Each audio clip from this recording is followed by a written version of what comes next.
Good evening, ladies and gentlemen, and welcome to tonight's RTC TV4 basketball coverage. While we have the Caston Comets playing host to the North Judson Blue Jays. I'm Blair Zimmerman, joined at the table here tonight by Aubrey Degg. How you doing, Aubrey? I'm doing good. Kind of cold out, but I'm surviving. Yeah, it's a little weird to think that it was 57 degrees just yesterday. Yeah, yesterday afternoon it was like in the 50s, and then by night time it was like -2. So that's just crazy. And on camera tonight we have Gavin Hickle. Gavin filling in for Taylor. Taylor's got some personal business to take care of, so we got Gavin swinging the camera around. We're going to trust him to do a good job on it. He did last time he covered for us. Well, Aubrey, we just watched the junior varsity Comets claim victory over the JV Blue Jays. 42-30 was their lead. John Harrell, though, is saying that the varsity game is going to go the other direction, and they are forecasting a 13-point win for North Judson tonight.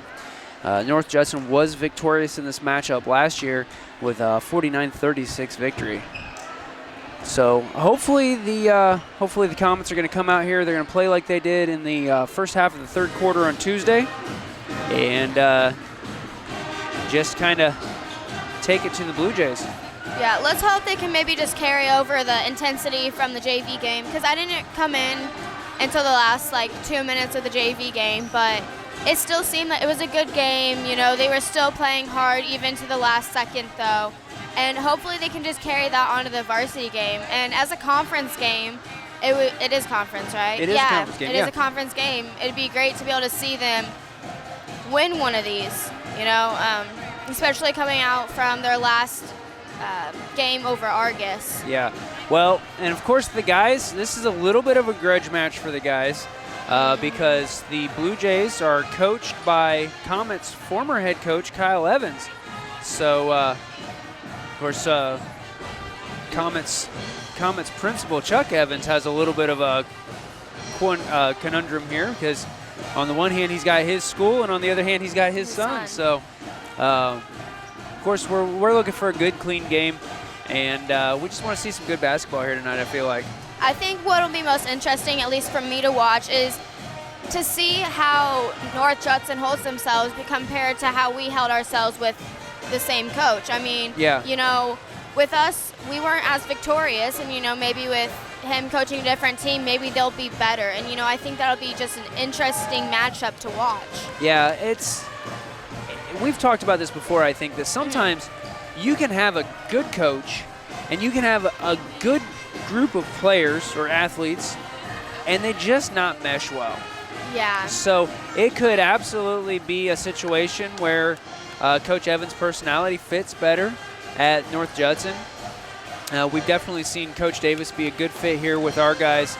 They're responding well, and just this season over last, we've seen so much improvement in it being a program ball, not we've got a couple of good players. Yeah. So, we'll be interesting to see how this goes. Tip off in just under 7.5 minutes, so it won't be too long. If you're joining us at home, feel free to go get yourself a snack and be back here in 7 minutes for tip-off. Until then, we're going to step away for a word from our sponsors, and when we come back, we'll have time tonight to play our player introductions. So if you're just watching a Comets game for the first time, you have an opportunity to kind of get to know our guys. So stay tuned. You are watching Comets basketball on RTC TV4. This broadcast is brought to you in part by these local sponsors. Evans Agency in Rochester, offering farm liability, farm personal property, and farm outbuilding policies, all customized to fit your insurance needs. Let Judy help you protect all of your possessions. Online at evansagencyrochester.com. First Federal Savings Bank is your local mortgage lender with 6 locations throughout north central Indiana. Trust the professionals at First Federal Savings Bank. Online at firstfederalbanking.com. Please support the local businesses that help us bring you this production.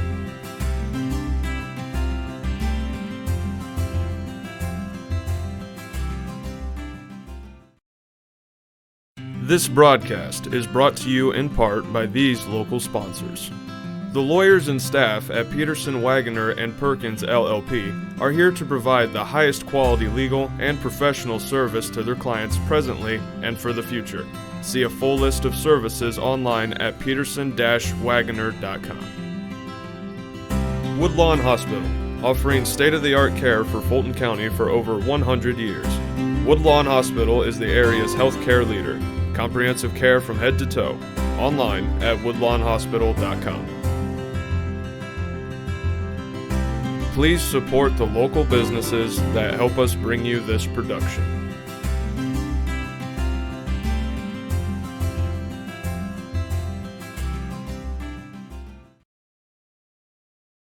Welcome back, ladies and gentlemen. About 5 minutes until tip-off, and I see actually that our scoreboard camera has decided to have a conniption fit. So I'm going to see about getting that fixed, so we're ready to go with that. And until then, I'd like you to meet our Caston Comets. We'll be right back. This is RTC TV4. I'm Mark Smith, number 11, senior center. Levi Lau, 10, senior guard. My name's Wyatt Brummett. I'm number 3, and I'm a junior guard. I'm Luke Lau. I'm number 4, and I'm a junior guard. Hunter Shane Lama, we're number 13. I'm a junior. I play center. I'm Mike Rands, number 33, and I'm a junior forward. Jesse Rock Wolf, number 22. I'm a sophomore guard. I'm Cameron Klein, number 12, sophomore guard. You're watching RTC TV4. And you're watching RTC TV4. We're watching RTC TV4.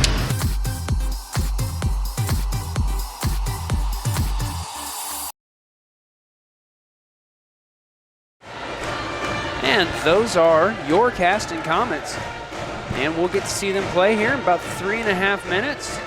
Got the cheerleaders out on the floor doing routine to the school songs. We've got a live band, so we won't have to mute it for the national anthem tonight. That's always nice.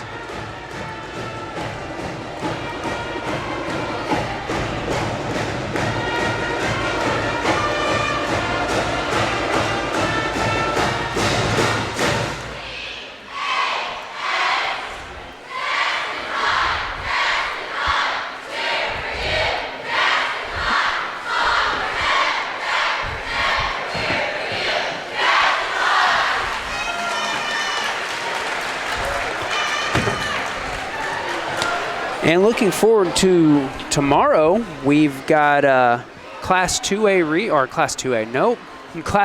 regionals here on RTC4.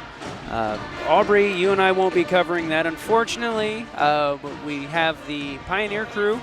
We'll be covering the tournament here at Caston. It'll be all day long. We've got 3 games. Well, I say all day long. We'll have 2 games in the morning and one in the evening. The finals there.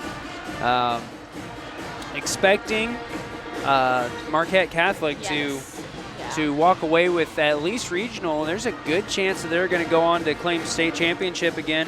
I don't think they graduated anybody this past year, but they're graduating 8 of 12 or 9 of 12 this year. Yeah, so they're graduating a lot of people, and those are all. Next year, a rebuilding year. That's an understatement for them. But this, if they look like they did last year, and from what everybody tells me, they do. And it's going to be some really good basketball tomorrow. And we've commented before during our Lady Comets games that I think that ladies basketball is just that purer form. You don't get the showmanship. You don't get, at least not usually. You don't have a lot of ladies dunking it. Basics, you don't, right? And everyone has to be able to handle the ball to be able to play. And boys, I just feel, you have to be able to handle the ball and shoot the ball, obviously. But it's more of playing as a team and getting into the groove and the rhythm of it. But with girls basketball, it's more of like the statistics and like the main basics of the game. Right. So both of them fun to watch. Different reasons there. You see a lot of. I don't even know how I want to say it. Just like flashier ball handling and things in the guys' games usually. Yeah, I mean you've got those ladies though who are doing, behind the back crossovers and all these crazy things. Those are the ones that you got to watch out for. Those are scary. I mean, that doesn't happen very often.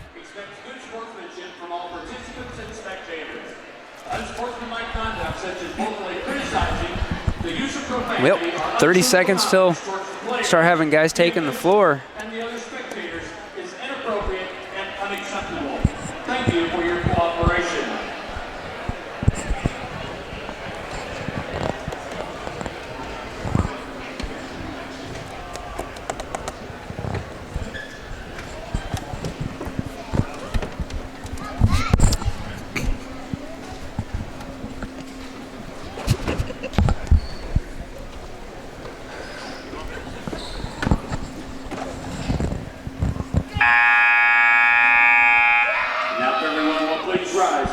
Be removed as the Caston band under the direction of James Byrne plays our national anthem.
Well, one of these days, Aubrey, I'm going to remember to get down and talk to the coaches before the game, so I'll have the starting lineup ready. Unfortunately, today was not that day.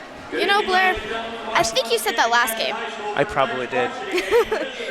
On the scoreboard, the North Judson San Diego Blue Jays, and also on the scoreboard, the Caston Giants. Let's meet the starting lineup first for the Blue Jays, at guard number 10. All right, so we've got number 10, Cooper Hostetler. Number 12, Peyton Cox. Number 20, Chucky Wilcox.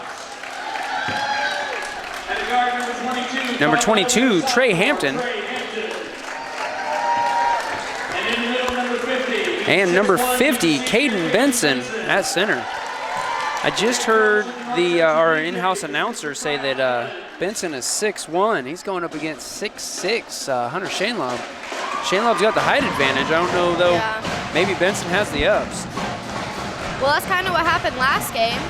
I mean, we true. thought Shanelob had the height advantage, but the other team, Argus, had the better vertical. Oh, yeah, absolutely.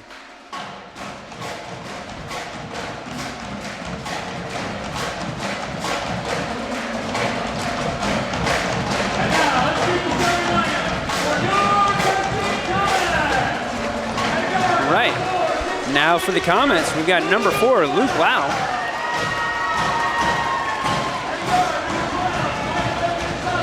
Number 12, Cam Klein.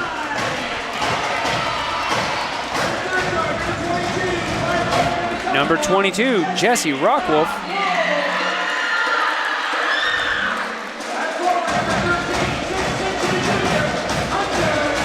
Number 13, Hunter Shanelob. Number 33, Mike Rance.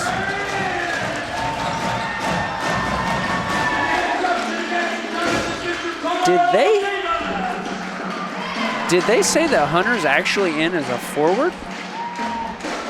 He's been playing up a lot more than normal. Yeah, he has. He's been playing out at the three-point arc. He's been playing the wing. So I guess on paper he's transitioned to a power forward then that plays center for us. I don't know. I don't know. I mean, they haven't really had a specific person in the block, I've noticed. You know, it's either it certain rotates. plays they put people in, but not very often. You know, though, and that kind of goes back to what you said on Tuesday, that every player in the franchise should be able to one form or fashion, play every position. And it kind of prevents the dependence necessarily on a single player or a couple of players. You know, if one play we've got Mike Rand's down at the block, and the next play we've got Hunter, and every now and again we'll see Sam or Mark Smith at the block. And it messes with the other person's defense. You know, they're focusing on that post player, like the girls' team, and then you know. Shane Lobb with the tip. Comets will start with possession tonight. That was a close tip there, It was. Rand's in close coverage there by Chucky Wilcox. Sends it over to the right side to Hunter Shane Lobb. Shane Lobb trapped at the three-point line. Sends it across to Cam Klein. So these Blue Jays playing a tight man-to-man. I figured they're going to call a walk there. That was an up and down. It was a good step through, but I don't know. He must have just taken one too many steps. Well, Coach Evans obviously knows his old team and knows that they struggle with that heavy man-to-man coverage. Smart play here on the part of Coach Evans. But unlike the Blue Jays, we're going to start in a zone, which, you know, the zone doesn't really put pressure too much on the top, but maybe they're better three-point shooters than Well, there's a three-point by number 20. Oh, almost Chucky, bouncing back. Chucky Wilcox taking the first shot of the game. It's off the mark. We've got Rockwolf answering with a three of his own, and it's good. Comets drawing first blood here tonight.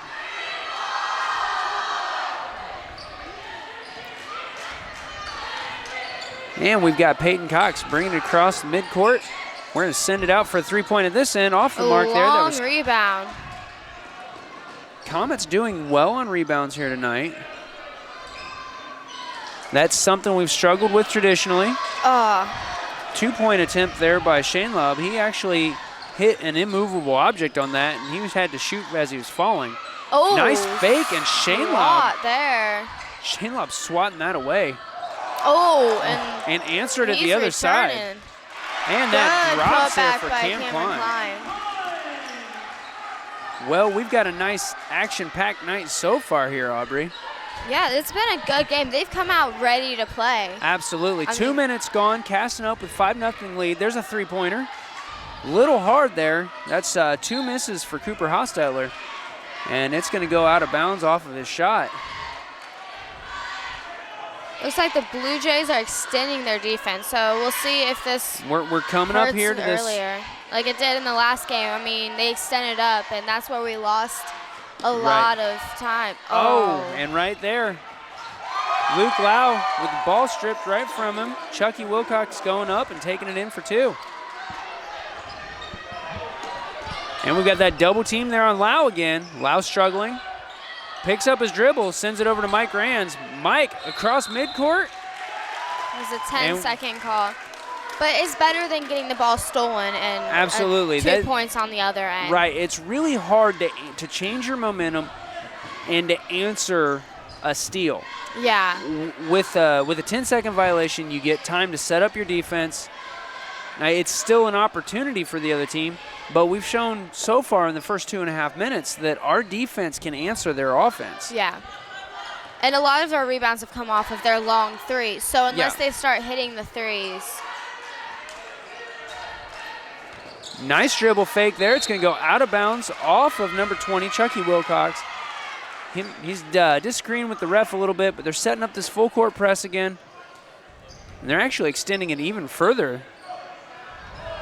Clear up inside the free throw line. Oh. And Swat there sends it off with Mike Rands' foot.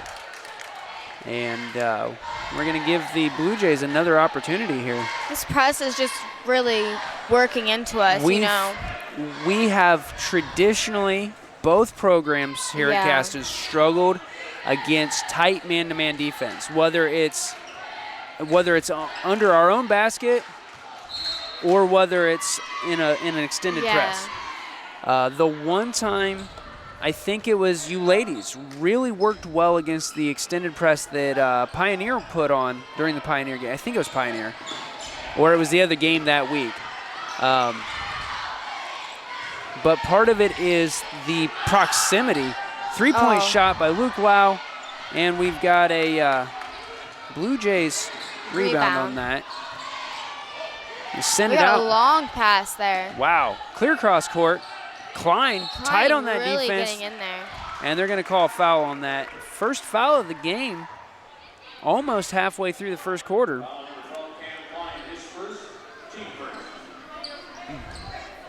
Based on what we've seen so far, though, I'm going to say this is probably going to turn into kind of a hack fest. I mean, both teams so far have come out, and they're really aggressive. And, you know, I mean, knowing us, we go hard, especially when we're already in the game. And Cameron Klein's definitely... Three. Off the mark again. Oh, there's a foul. That was a three-point attempt by Peyton Cox. And foul on number 22, Trey Hampton. His first, team first. Ball into Cam Klein. Klein picks up his dribble after just one. He sends it to Hunter Shainlaub. Nice teamwork being performed here by the Comets. Instead of sending their offense down, they're keeping basically everybody back. That was a good catch. And nice pass play that I didn't either. Shainlaub for two. I don't even know how it got there. On a hidden pass. That was a beautiful fake.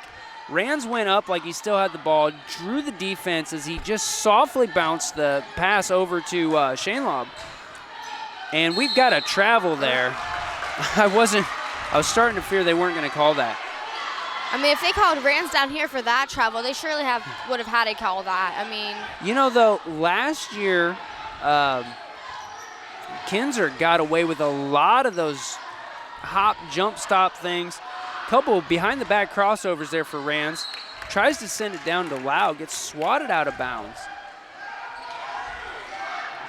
Their press is almost imitating an open person because they extend three people up and two at half court, so that should leave at least one person up, but they're quick on their feet. Yeah, they're and very long. That requires a deep pass. Shainlaub there goes for that power dribble and turns it over on it, but then North Judson's going to pass it out of bounds at the other end. Both teams are starting to do panic passes. It's a very quick ball game, a lot quicker than I'm used to seeing the Comets play. Yeah. Which is good. That's what Coach Davis was talking about in the postgame wrap-up last Tuesday, is that the guys have to play. It's one thing to play the game at your speed. It's another thing entirely to try to slow the game down slower than it's going to. Foul there on Mike Rands. He went up to stuff that ball and stuffed everything. I think he's got an eyeball on his finger.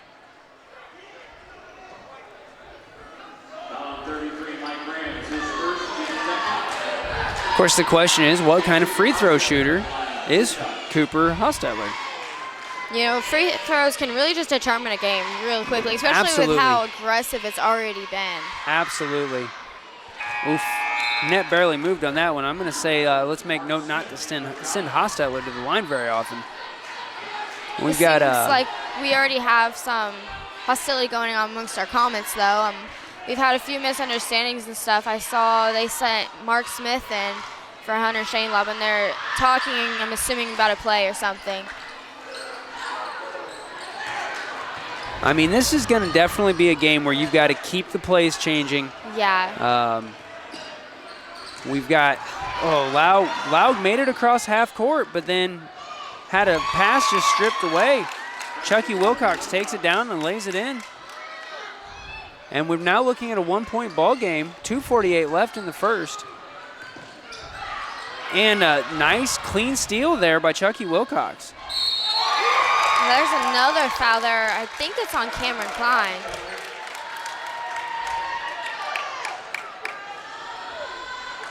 Yep, fouls on Cam Klein.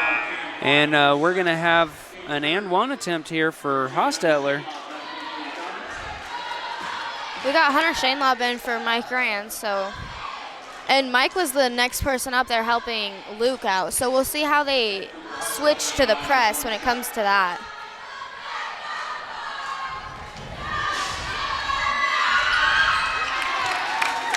Well, Hunter was out talking to Coach Davis on the sideline. I think that this was an opportunity to talk strategy without burning a timeout. Nice pass there over to Rockwolf. Rockwolf in double coverage sends it to Lau. And we've got Shainlaub in the paint. And they're going to call a travel on that. I don't know if I saw that one, but. I felt like he kept his foot planted, and a foul might have been a better call there, but both officials calling for the travel. So sometimes that proximity they have definitely trumps us being up here at the top of the seats. Oh, it trumps everyone. That's for sure. Well, absolutely. That striped shirt gives you the right to see what you see. And at the end of the night, I would not want their job. North Judson now up by 2. 2 minutes left in the first. We've got a 3. Doesn't drop there. Lau with the rebound. So far, they've been putting up a lot of threes. That's their fifth. It's their fifth, but they are 0 for 5. Had a pass tip to still made it to Shainlaub, but then Shainlaub sending it off as he tries to get it down to Mark Smith. Hostetler just picks that off. I feel like we've seen more basketball so far in the first 6 minutes of this game than we maybe have for the last month. It's just been a fast-paced game. I'm enjoying it. It's definitely a lot more fast-paced than the Argus game. Oh. That fadeaway jumper there for Wilcox wasn't anywhere close to that basket. You know, I'm always embarrassed when I airball it from the three-point line, but I just couldn't really imagine airballing it from the block. Yeah, that'd be bad. Well, Comets have called a timeout. We're going to step away for this word from our sponsors. Stay tuned. You're watching RTC TV4. At Co-Alliance, we understand the importance of community. After all, we've been farmer-owned since the 1920s. And now that we're a part of your community, we want to become your total agronomy solutions provider. Co-Alliance offers the latest in ag technology for your operation. From field scouting and fertilizers to premium seed and precision agriculture, we can help take your operation to the next level. Put the resources of your local cooperative to work. Contact Co-Alliance today.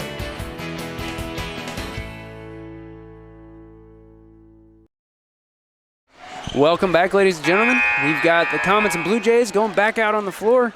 Comets possession after that timeout.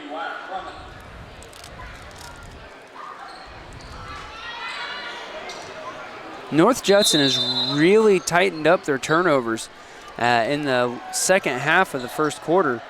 They're at the 4-minute mark. Both teams sitting on 5 or 6, and North Judson still at 6. But they're playing this tight defense, and they're forcing those kind of turnovers. Now that one had a foul called on it. I believe that was on number 20, Chucky Wilcox.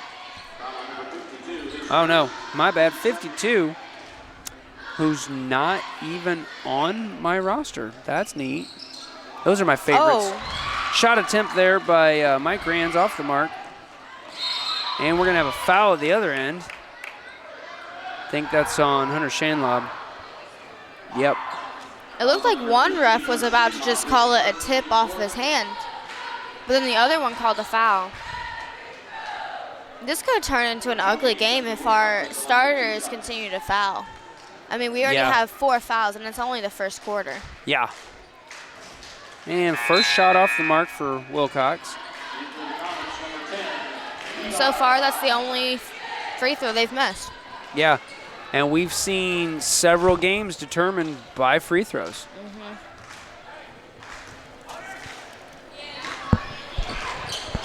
And the second one was good. I mean, we've seen 13-point games where the other team made 20 free throws.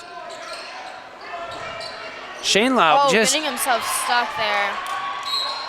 And there's a foul on Shainlaub. Wow. That's his second in less than a minute.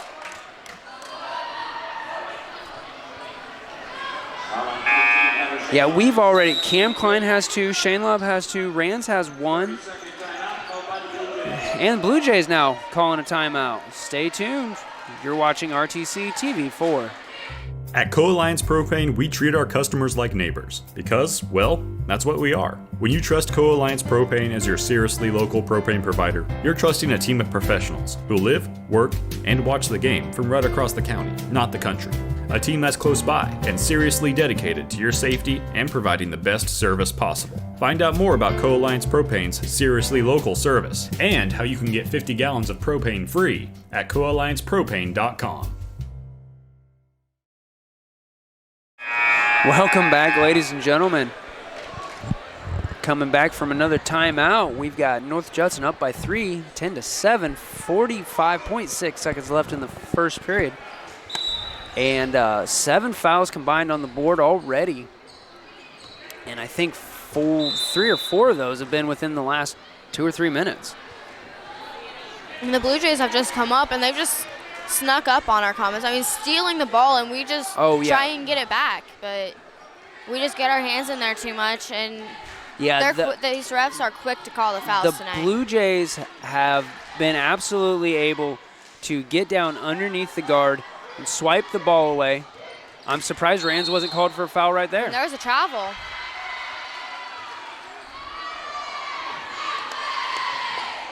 I see we've got Levi Lau out there and Wyatt Brummett. And we've got Luke Lau coming back in. Looks like Coach Davis kind of giving some key players 20 seconds or so to sit and just catch their breath. I see Shane Lobb's on the bench. Of course, Shane Lobb's sitting on 2 fouls. He has 2 fouls already, and he's a big key to He is. I mean, playing. He's just almost another pass picked away. And tipped out there by Hostetler. I mean, the Blue Jays just do it so well. I mean, they show that someone is open, but they're so quick to just go up and snatch it. I mean, and they can jump. Yeah. And that could determine the game just as easily. And we've got a travel there on Rands.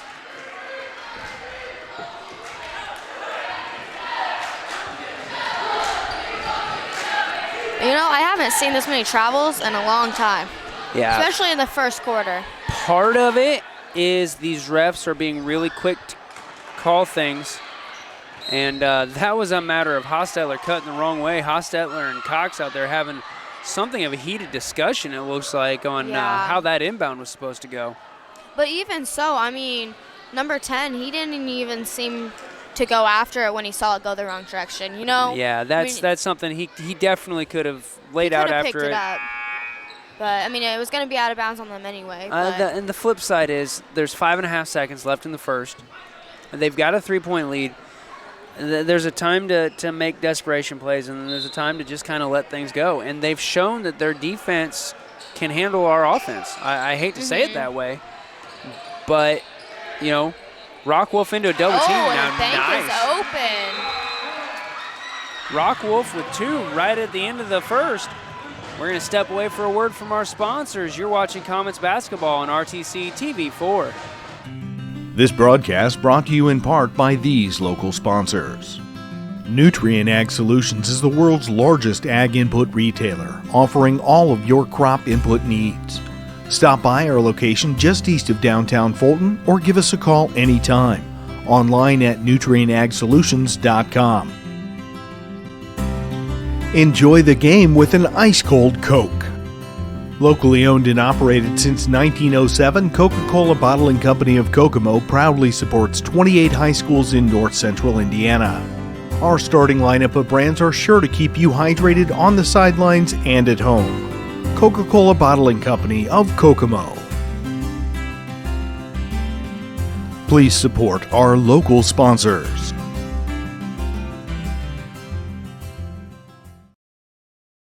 Welcome back, ladies and gentlemen. We're getting ready to go into the second quarter here. Blue Jays up by 1 thanks to that last moment 2-pointer by Rockwolf there. It was just a beautiful fake. He went up so strong and smooth. I mean, I didn't really think he was going to be able to get it off in time, and it just banked right off. Hopefully going into the second quarter, we can pull away a little bit, maybe break their press. That's been the biggest problem so far, is the press. Like, we can handle their defense when they're back in the paint, And we've that's got a carry called there. We're going to start the second quarter out with a turnover 8 seconds in. And we got Blaine Wilcox going to give Peyton Cox a break. Ball into Luke Lau, send it across to Cam Klein. He's going to go uncontested down the left side, or right. You know your directions. It's somebody's left. It depends on which way you're running. Rands, nice pass down to the block. Foul. And I think that's on Cooper Hostetler. Yeah, Hostetler's first, team third. Klein at the line for 2. Blue Jays could be getting themselves into foul trouble now, too. I mean, this can go both ways now. First shot, it looked a little hard, and it was.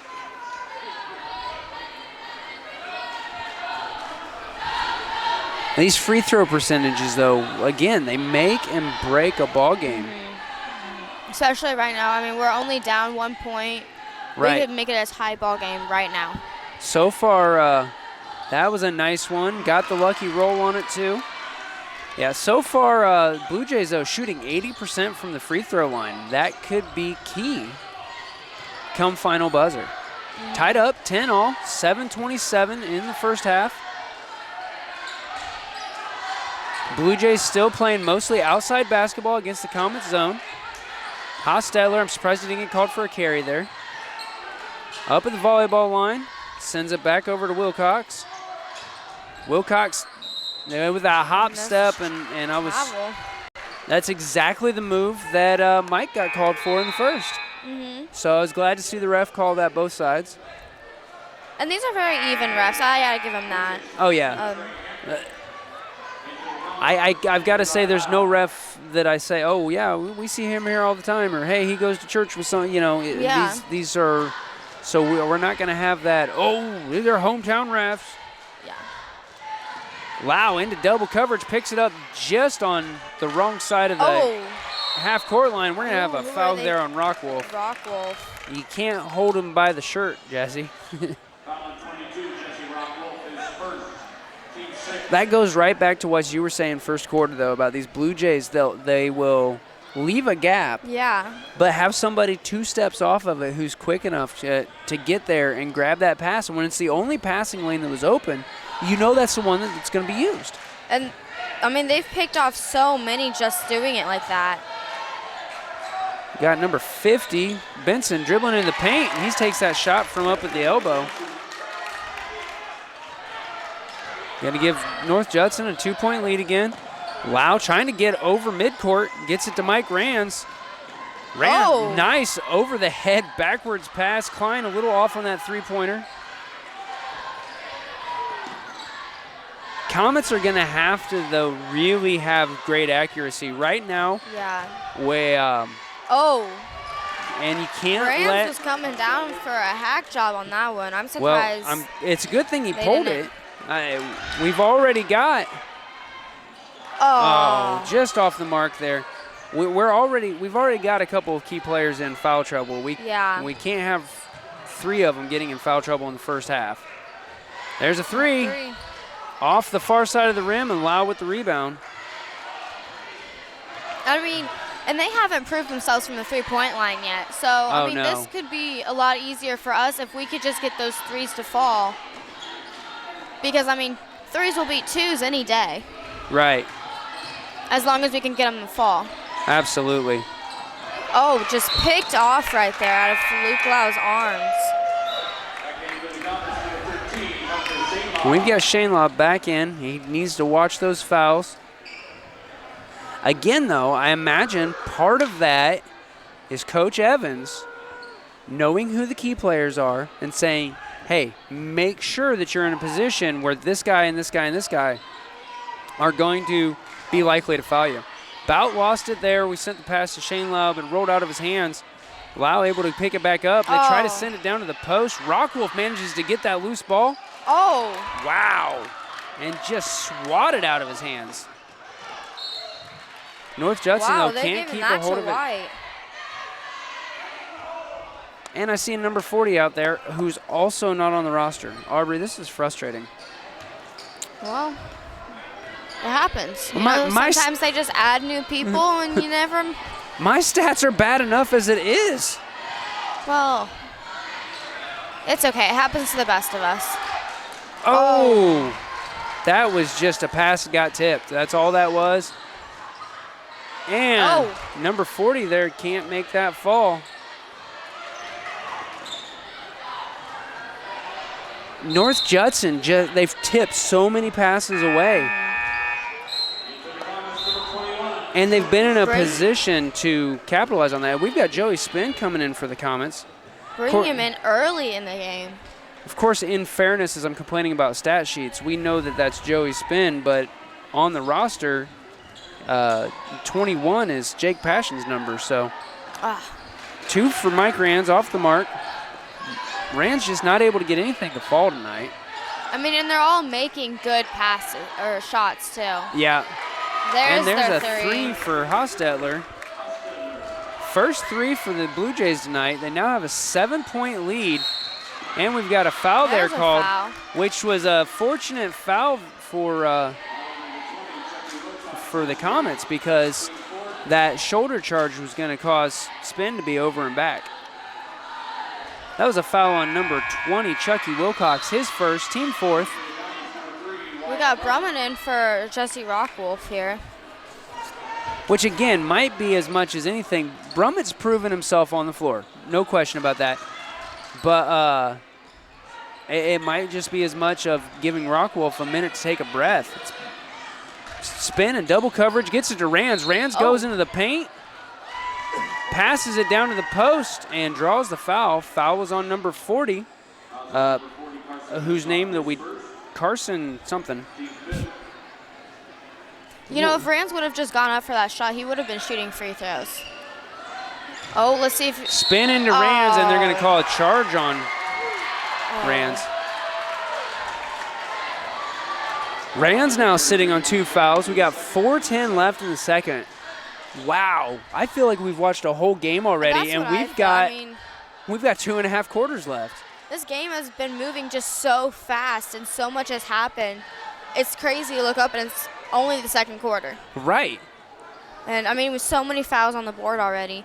Honestly, though, I don't think that last one on Rands was quite fair. I mean, he's number 50. He's fallen a lot trying to just draw that charge, and he finally got it. But I know you've had to have heard at practice, sell the foul. Oh, yeah. Yeah. So kudos to him for that. I wish it was against them and not for them, but still. Yeah. Number 20 with that open 3. Off the rim, Blue Jays rebound. Another 3. Hostetler off the rim, and Comets will get that one.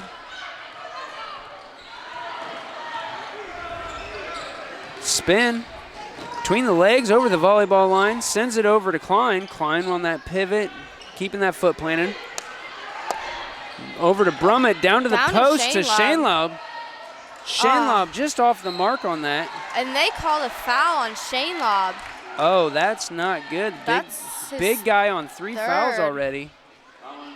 It's only the second quarter. And we're going to send Caden Benson to the line for 1 and 1, 8th team foul. Luke is now in there to relieve Hunter. I mean, it's only the second quarter, and he's already sitting on 3, you know? I mean, that's just hard as a player, you know? That's if I'm the coach, that's probably him out for the next 3.5 minutes. Oh, yeah. Benson's first is good. He'll get a second. I mean, these refs have been quick to just call them. So, I mean, with how aggressive this game is going, I couldn't risk it. Well, and the refs, though, I think they have to prevent it from getting more aggressive. Blue Jays getting the rebound on that second free throw. We've got an open 3, and it's good. That's 3 for 22, Trey Hampton. North Judson now on an 11-point lead. 3 minutes left in the half. Got Klein going into the paint, plants. Oh. A little off the mark, goes for his own. Oh, who are they? I think they're going to call that on Klein.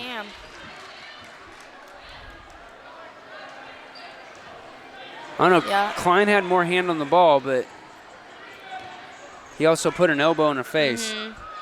Is that his third, too? That's Klein on 3 fouls now, too. Team 9th. Good grief. We might put them in the double bonus. You know, again, for Klein, I think it was just one of those, they were both just going for the rebound. Yeah, I mean, most of these have been clean fouls. Mm-hmm. I'm not seeing elbows being thrown. No dragging down or anything. With the exception of that one charge on Rands. And shot's good. It's Chucky Wilcox with 1. That's a 22, not a 20. That's a Trey Hampton with 1. Second shot's up, and it's good. They definitely prove they can hit their free throws. Well, and they've managed to keep us from off the line except one time. Oh. Wow. And there's a layup there for Wilcox. And Coach Davis going to call a timeout. We're going to step away for this word from our sponsors. You're watching RTC TV4. I don't think of this as a high school weight room. It's more like a high school classroom. I'm learning how to manage my time here. I'm learning that it's important to have goals and that it takes persistence and commitment to reach them. And I'm learning that the best way to lead is by example. Indiana High School Sports. They're more than just a game. Come and see me play. Welcome back, ladies and gentlemen. Blair Zimmerman here. Got Aubrey Daigle on the other headset. 2:45 left in the first half here tonight. North Judson Blue Jays, 15-point lead over the Caston Comets. And a big part of that's been from, honestly, not rebounds tonight. Usually we're talking about the Comets not able to control the boards. They've done their share of that here tonight. It's been this full court press. Yeah, their press is just, that's the biggest problem so far, is they can't beat the press. North Judson's just been able to get in under the ball handler's guard, and we're going to have an over and back. They're able to get 2 men on the ball handler so tight that he can't see around, can't set anything up. I mean, they're just playing one of the better man-to-man defenses that we've seen this season. And they're a very aggressive team. I mean, I don't know how that wasn't a carry. When you take 2 steps where you've got the ball in your hand before you dribble again, And we got an out of bounds over here. That's the thing, though, as many forced turnovers as the Blue Jays have had, they're making their own turnovers at the other end. Passes that go out of bounds, stepping out of bounds. I mean, there's been several where they've passed it to someone who they've thought have been there. And nice spin down here. He's up for 2 in the paint. It's off the mark.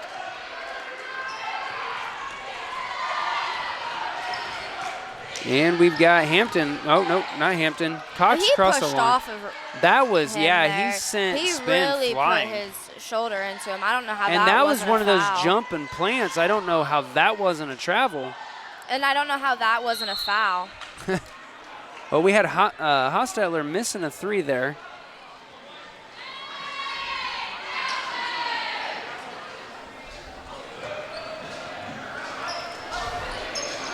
Lau looking at who he can send it into. He's got to put it clear down at the baseline to spin. Spin back to Lau. There's a foul, finally. And that was a foul on Chucky Wilcox as he's trying to reach in. But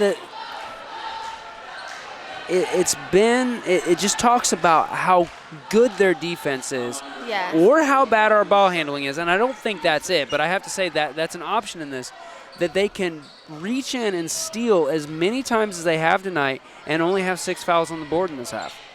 I mean, and there's a lot of those that have been there and just maybe haven't been. Oh, that was close. Rand's almost losing that. Spin able to just kind of hop through.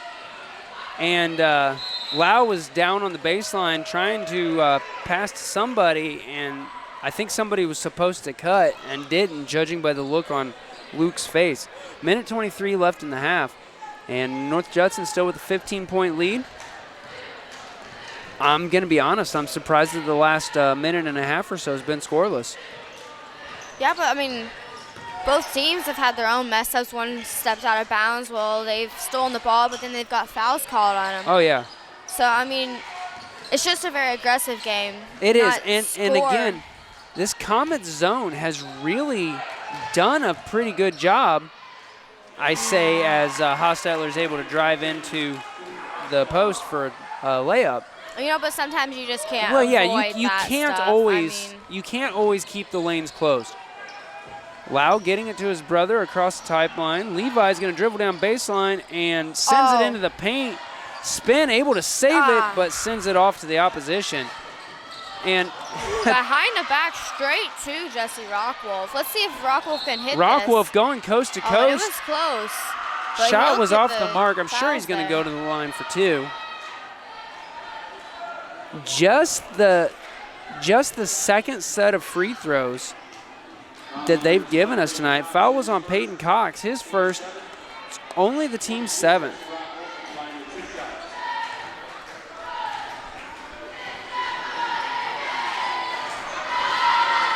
First shot just a little bit too hard.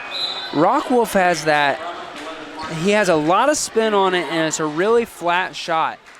But he's definitely proven himself. He's really good when it comes to like 3-point shots. He's definitely done best out there that I've seen. In fact, he's hit the only three that the Comets have had tonight. Sadly, he can't get that second free throw to fall.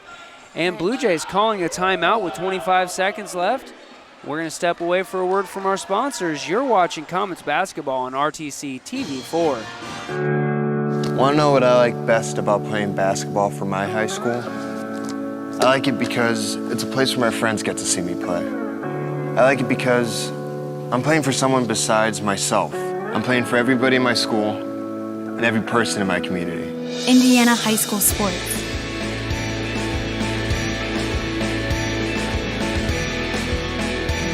They're more than just a game. Come and see me play.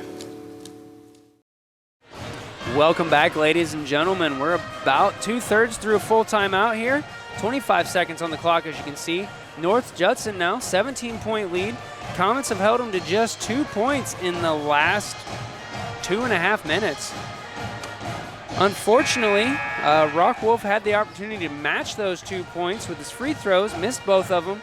Comets having shot 25% and only given 4 free throws so far in this first half. I'm sure that Coach Davis is going to talk to him about free throw percentages and probably shot percentages overall. We'll talk about that in just under half a minute.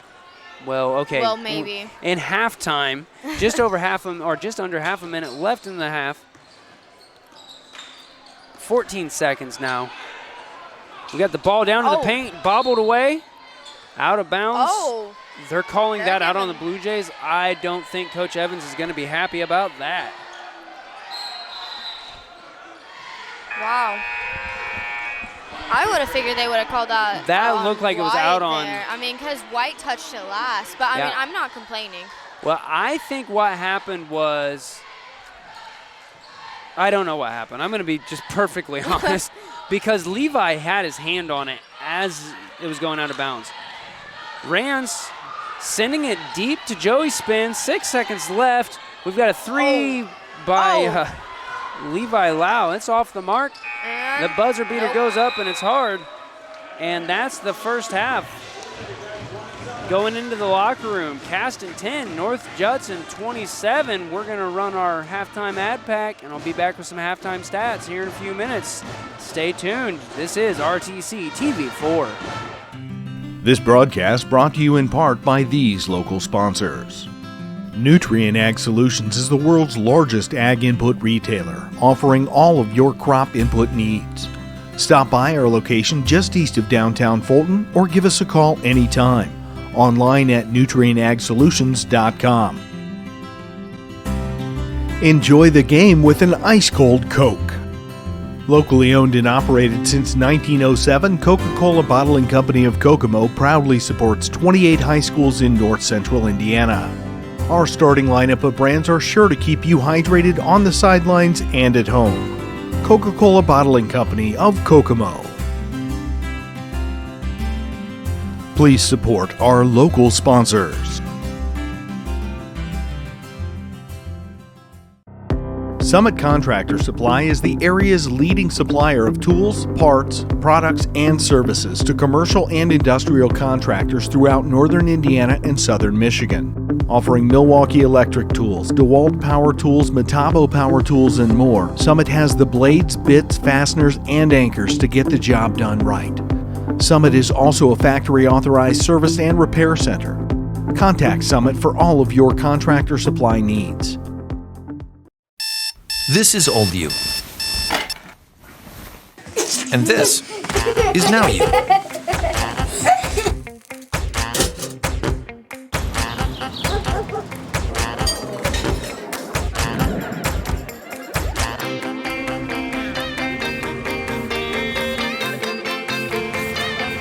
Things change. Your insurance should too. Talk to an Indiana Farm Bureau insurance agent, and now you can stop knocking on wood.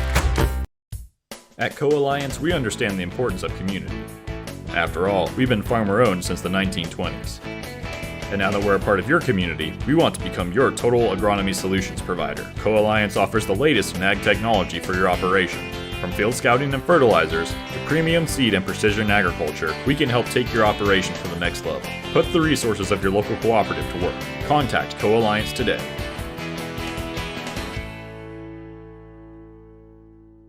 This broadcast is brought to you in part by these local sponsors. Evans Agency in Rochester, offering farm liability, farm personal property, and farm outbuilding policies, all customized to fit your insurance needs. Let Judy help you protect all of your possessions. Online at evansagencyrochester.com.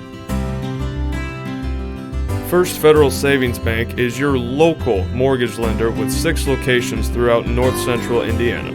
Trust the professionals at First Federal Savings Bank. Online at firstfederalbanking.com. Please support the local businesses that help us bring you this production.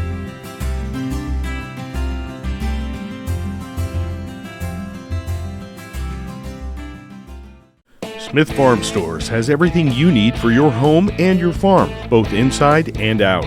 We are your local Steel, Skag, and Simplicity dealer, offering a full service center with a certified technician on site. Smith Farm Stores offers a wide variety of household appliances, including top brand refrigerators, washing machines, and dryers. We are also a full-service paint center, offering on-site color matching and more. Stop by today or check us out online. Smith Farm Stores, everything you need and more. First Federal Savings Bank has provided mortgage loans for over 50 years.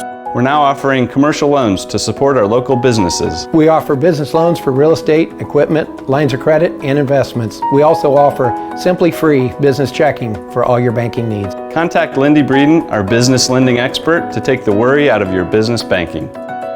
And remember, we don't want to be the biggest bank, just the best bank. This broadcast is brought to you in part by these local sponsors. The lawyers and staff at Peterson, Wagoner & Perkins LLP are here to provide the highest quality legal and professional service to their clients presently and for the future. See a full list of services online at peterson-wagoner.com. Woodlawn Hospital, offering state-of-the-art care for Fulton County for over 100 years.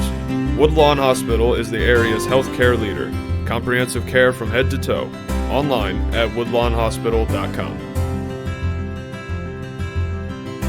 Please support the local businesses that help us bring you this production.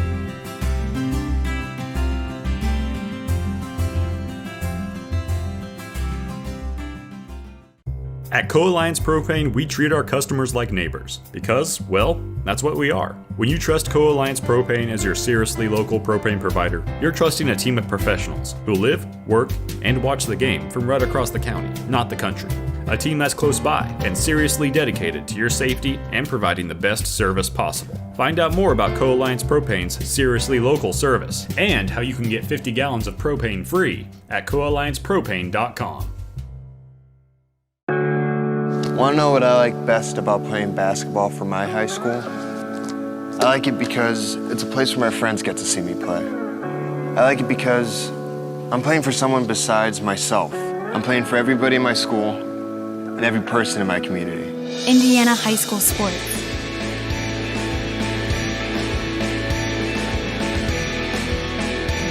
They're more than just a game. Come and see me play.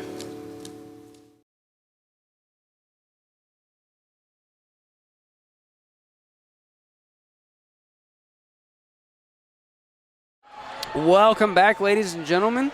We got 3:41 left in halftime here tonight, and I've got some stats here.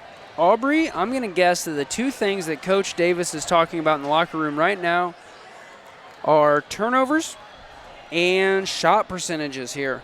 Comets shooting 1 for 4 from the three-point line, 3 for 11 two-point field goals, and 1 for 4 from free throws. And again, those 3 points would still be a 14-point deficit, but that's 25% from the free throw line. That should be, a team should probably ideally be over 20 or over 75%, would just be my guess. On the other side of the floor, North Judson, 7 for 9 from the free throw line. 7 for 9 two-point field goals, 2 for 12 from behind the arc. So if we can keep our zone shifting to where they don't get that lane to drive and we keep them outside, we have a chance in the second half. Well, we only have a chance, though, if we can shut down their press.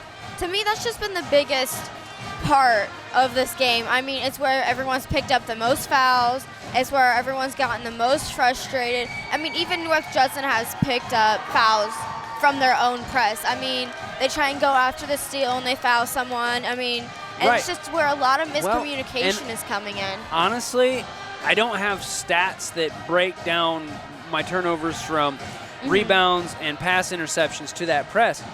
But I'm going to say the Comets have roughly 9 more turnovers than North Judson has, and I would be willing to bet good money that all 9 of those were in the press. Oh, yeah. In fact, I'd be willing to bet them more than 9 of them. But so outside of the press, our turnovers look just like North Judson's. That said, we're making North Judson work for those turnovers. They are tipped balls. They are closing a passing lane, where a lot of North Judson's turnovers have been passes that are just straight out of bounds. Yeah. A steal and then step out of bounds. A bad foul trying for a steal, like you said. Yeah, and there's been a lot of... I think, honestly, if our shot percentage looked like their shot percentage, this is one of the few times that we have had more two-point attempts over our opposition. Typically, when we have a game that starts turning one-sided, the other team has so many more shot attempts, usually off of rebounds. And tonight, that's not the case. Now, they do have more total shot attempts. We're sitting on 15 attempts, and they are sitting on 21. But it's not we've seen games that they've had more makes than our total shot attempts. And tonight's not starting out that way. And Tuesday, the Comets came out third quarter energized and look like a different team. And if they can come out looking as much better than the first half Comets tonight than that they did on Tuesday, they could easily close that 17-point gap. I don't know that they will, because North Judson's had the same opportunity. And again, North Judson has that coaching advantage that Coach Evans doesn't exactly know this team. This is a different program than what he coached. It's a different level of morale, but he still has an idea of who the key players are from experience, let alone tape that he's watched. Yeah. I mean, and they've probably watched a lot of tape, but, you know, I don't know if this is true, but I've heard North Judson's always just been a really aggressive and really good team in general. I mean, I know their girls are super good, so it carries throughout the program. So, I mean, they're just playing aggressive. They're playing hard. They play a fast game. It looks like so far they've come out and they've actually brought back their defense a little bit. They've gotten some looks on the outside. We've got it into the left elbow. Long three. And just off the mark there. We've got Shane Love following up, though.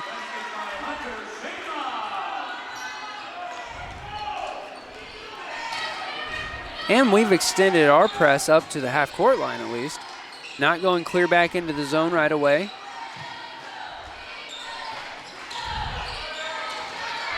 Rockwolf trying to sell that and doesn't quite get it sold. Wilcox missing his 2. Cam with that rebound. The Comets have done a really good job of rebounding this game. Oh, absolutely. I mean, this has probably been one of their best rebounding games. I mean, they've really got in there. Passing Rands into trouble there. And we're going to have a jump ball there. Timeout. Oh, my bad. I thought I saw a jump ball indicated. I did not. We're going to step away for this word from our sponsors. Stay tuned. This broadcast is brought to you in part by these local sponsors.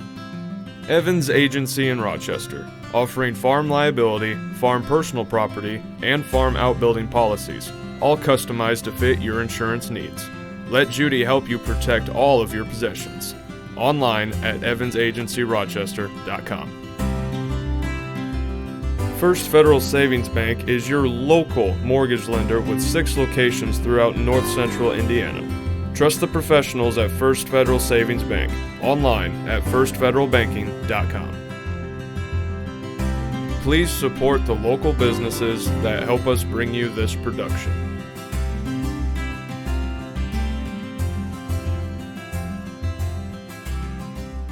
Welcome back, ladies and gentlemen. We're coming out of that timeout. North Judson with the ball.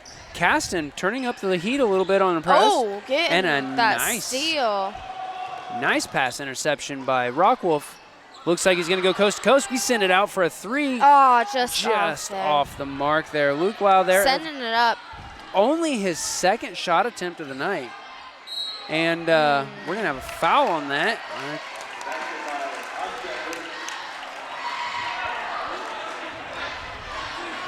Foul there on Rockwolf, his 2nd, team first this half. And Hostetler gets the 2. He has the opportunity for the and 1. So far, 100% from the line tonight.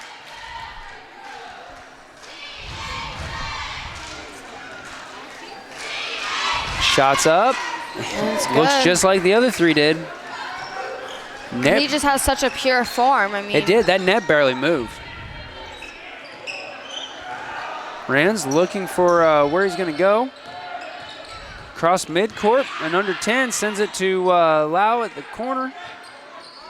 Wow, nice baseline pass to Shane Love for 2. Shane Love was wide open there when he cut back because the 2 doubled down on him and he was just wide open.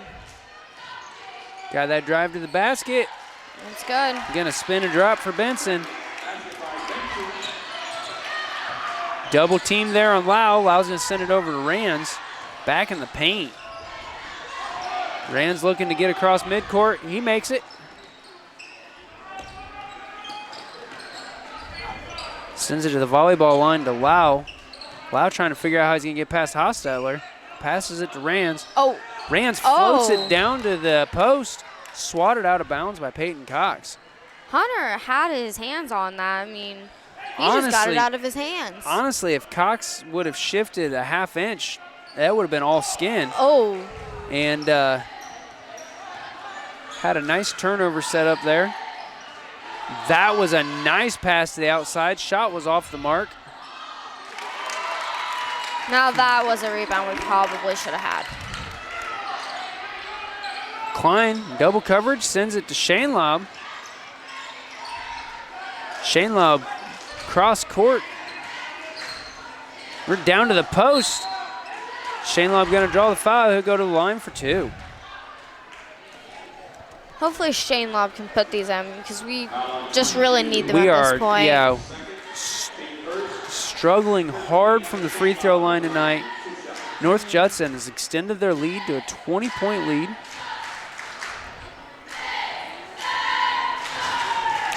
First one's good. Almost a little bit short there. And I'm sure that Hunter doesn't hear anything being short too often. That one was good, though. Nothing but net. 6'6" Hunter Shainlaub there. He, I was going to say Magic Johnson, and that's not right. Shaquille O'Neal often struggled with free throws because once you get high enough or tall enough that you don't have to have much vertical to touch rim, it starts looking like, oh, I can just throw this straight in. Yeah, but the ball needs that arc to drop properly. Had a foul called there, number 22, Trey Hampton. That's his. Boy, I only have him down for 2. Official stat said that was his 3rd. Hey, look, they have a player kind of in foul trouble. Kind of. I mean, they're getting there. Their fouls are just spread out a little bit better. Pass picked right off. And we're going to have a foul called there on Luke Lau. He drew that straight out of Luke there. I mean, he was going to the left, it looked like, and then he would switch back to the right where Luke clearly was. I mean, he just totally drew that out. Yeah. It's good basketball. I mean, when you're is. able to draw the foul. I mean, when you have the confidence in your own dribbling ability. And that shot dropped for Wilcox.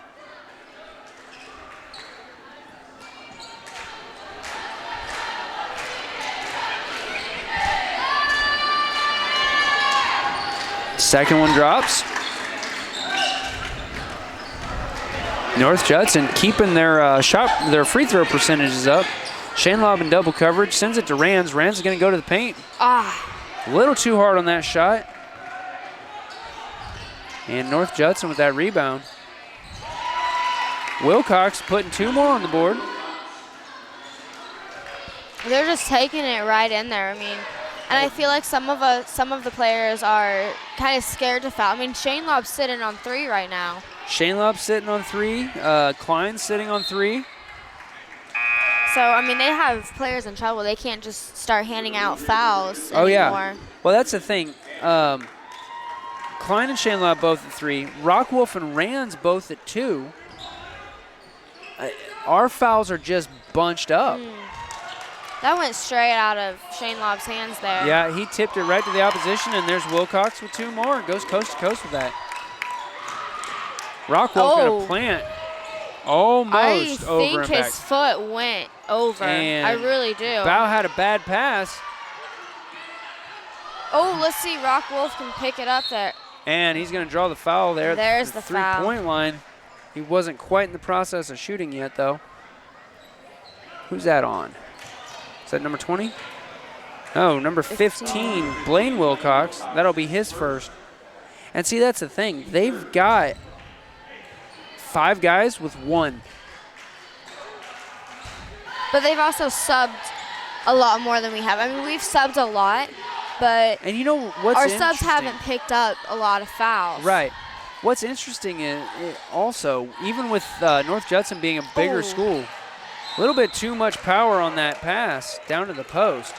That's one Rands probably should have took. He was, I think, from my view anyway, he was wide open there on the free throw line. But, I mean, I don't know what he was seeing. And Shainlaub probably could have been the better percentage there. Yeah, right. I mean, Shainlaub was down to the post. Versus and the other thing, and we're going to have a foul called here. Cam Klein, I think. That'll be his 4th. No, I didn't see that one. He was straight up. He did not push him. The ball was anticipated. That's the word I want. Anticipated to go there because someone was cutting. Right. And the Blue Jays went for the ball and went into Klein. At the end of the night, though, we talked about it. What the guys in the stripes say, go. Ball into not Hostetler or Wilcox. And Wilcox going to travel.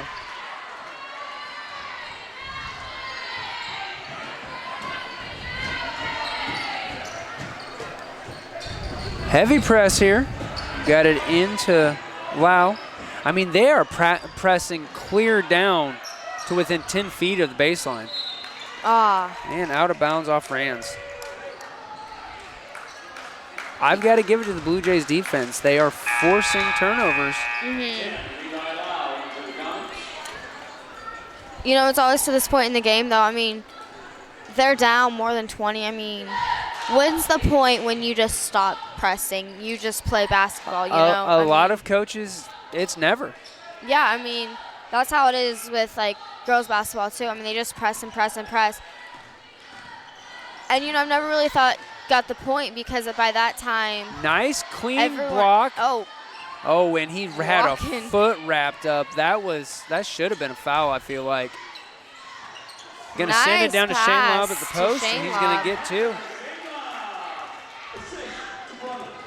But here's the thing, though. When you look at how the guys are playing, you look at the scoreboard and you say, oh, 22-point deficit.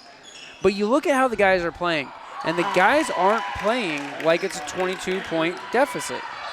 They're still playing hard. I mean, they came out with intensity. Yeah. They were ready to play. And, you know, this is what we saw from the third quarter, but we've seen it the entire game so far. Got a foul called here. Number 15. His second.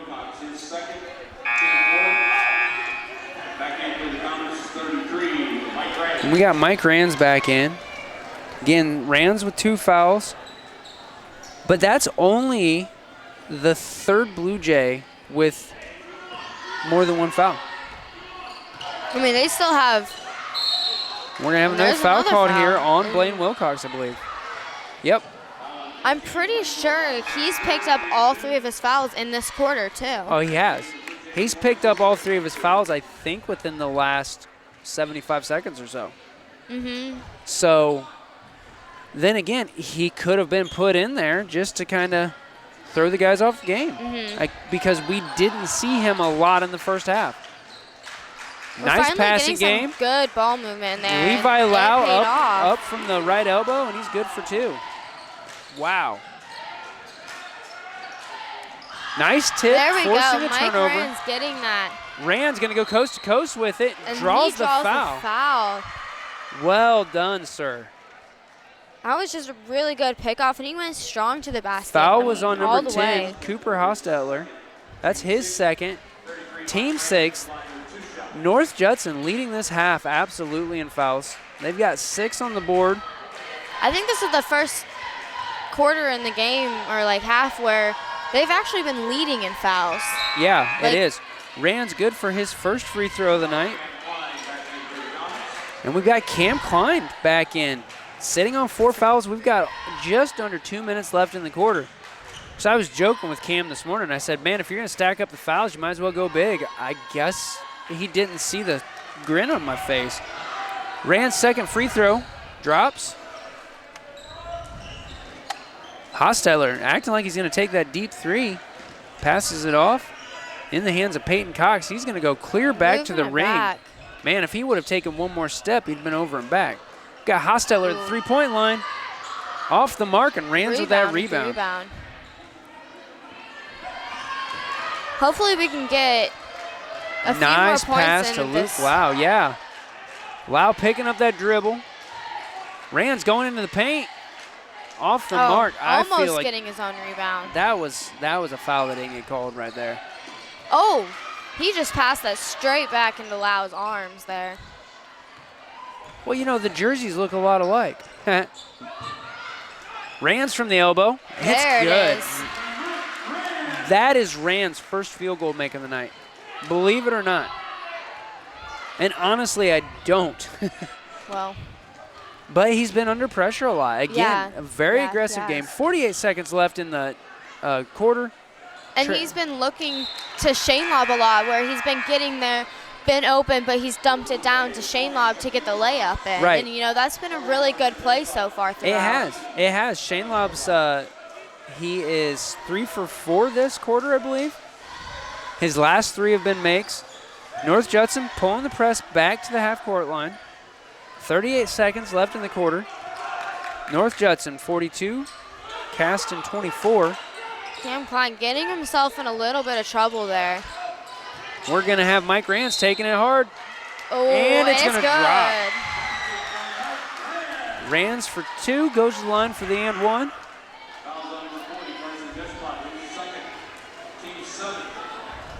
Who'd they say that was on, number 20? No, number 40. Wire Brumman's back in for Cameron Klein. He's still sitting on 4 fouls, so he's managed to play a clean, 45 seconds? Yeah. No. We were just under 2, so he's played a minute and a quarter. Still sitting on 4 fouls. That's good. Good. Every second you're on the floor, you're kind of wondering, am I going to get called on something? Little too hard on that. Oh, Rand's getting his own rebound. Oh. Almost.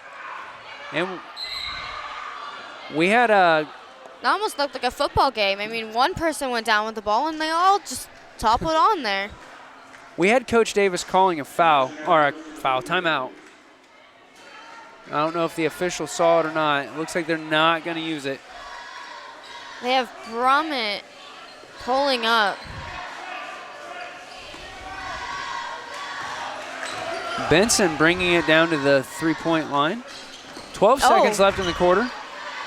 That was almost one of those turnovers that North Judson's gotten that's just been all on themselves. Moving the ball around, deep three. Off the mark there for Chucky Wilcox to close out the third quarter. We're going to step away for this word from our sponsors. You're watching Comets Basketball on RTC TV4. This broadcast is brought to you in part by these local sponsors. The lawyers and staff at Peterson, Wagoner & Perkins LLP are here to provide the highest quality legal and professional service to their clients presently and for the future. See a full list of services online at peterson-wagoner.com. Woodlawn Hospital, offering state-of-the-art care for Fulton County for over 100 years. Woodlawn Hospital is the area's healthcare leader. Comprehensive care from head to toe. Online at woodlawnhospital.com. Please support the local businesses that help us bring you this production.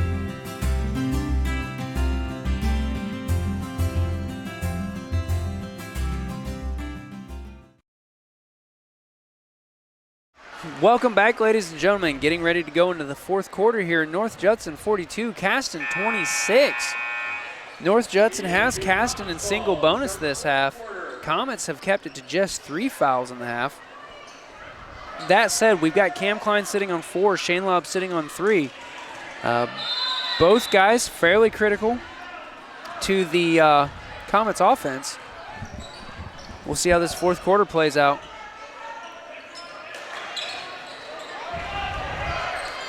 Spin over to Rands. Rands going for that drive, and it's good. He gets it. Rands has definitely picked it up a lot in the second half. I mean, Rand's first half was really rough. Did he score any in the first? He did not. I mean, he's come out, and he's... And so far in the half, he's got 3 twos and 2 free throws. North Judson moving the ball around, finding the open man. It's good. Draining that Nothing 3 there. but Caden Benson for 3. And a timeout called just 40 seconds into the quarter. We'll be back after this word. You're watching RTC TV4. At Co-Alliance, we understand the importance of community. After all, we've been farmer-owned since the 1920s. And now that we're a part of your community, we want to become your total agronomy solutions provider. Co-Alliance offers the latest in ag technology for your operation. From field scouting and fertilizers to premium seed and precision agriculture, we can help take your operation to the next level. Put the resources of your local cooperative to work. Contact Co-Alliance today.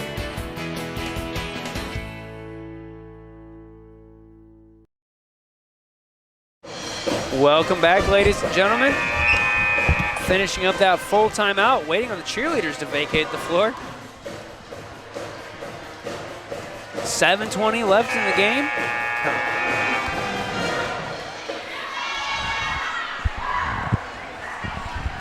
Wouldn't it be something if the Comets were able to close that gap down and take it into overtime? I mean, that'd be 7 minutes is a long time. You never know what could happen. Oh, you absolutely. Really don't. Absolutely, especially with the way that North Judson was picking up fouls. Of course, throwing a turnover like that, that's not any good for your strategy. But they almost threw it back. And they've done that a lot this game. They will pick off, they'll have a clean steal, and then turn it over on themselves. Yeah. Again. So in some ways, ball handling wise, the Comets have been better at it, but in some ways, no. I think that's on Shane Laub. I think that's on Rock Wolf. Bet? No. We needed to be on Rockwolf. It was. Good call on that. Shane Lobb was sitting on 3. Rockwolf is sitting on 3 now. Just the 4th foul for the Comets this half. And we're going to send number 40 to the line for 2. Don't have his name. Can't hear the announcer through my headset that well. First shot off the mark.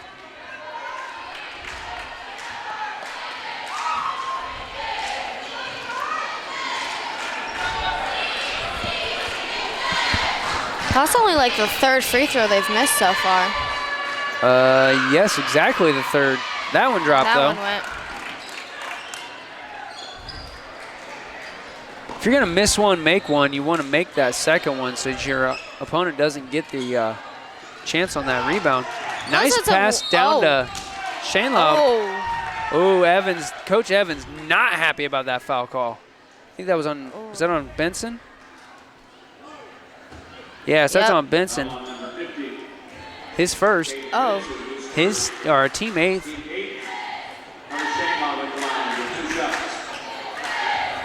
Shane Lobb made his first 2. We'll see how he does on these 2. It's good. Textbook.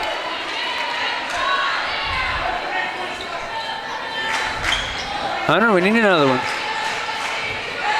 We need a lot of them. Okay, that's accurate.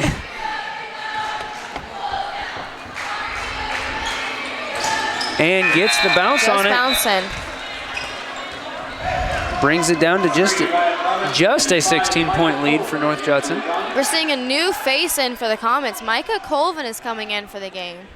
You know, I watched his ball handling during the JV game. He and Joey Spinn both very good ball handlers this season. I mean, I haven't really watched him play yet, but if he's playing in the varsity game, then we're going to have another foul called here on Rockwolf. Now, I've got to say, we were talking about foul trouble. But the JV Comets this year, look at the amount of floor time the JV players, freshman JV players even, are getting on the varsity floor. Benson going all the way to the hole, misses it. Foul on Colvin, I think.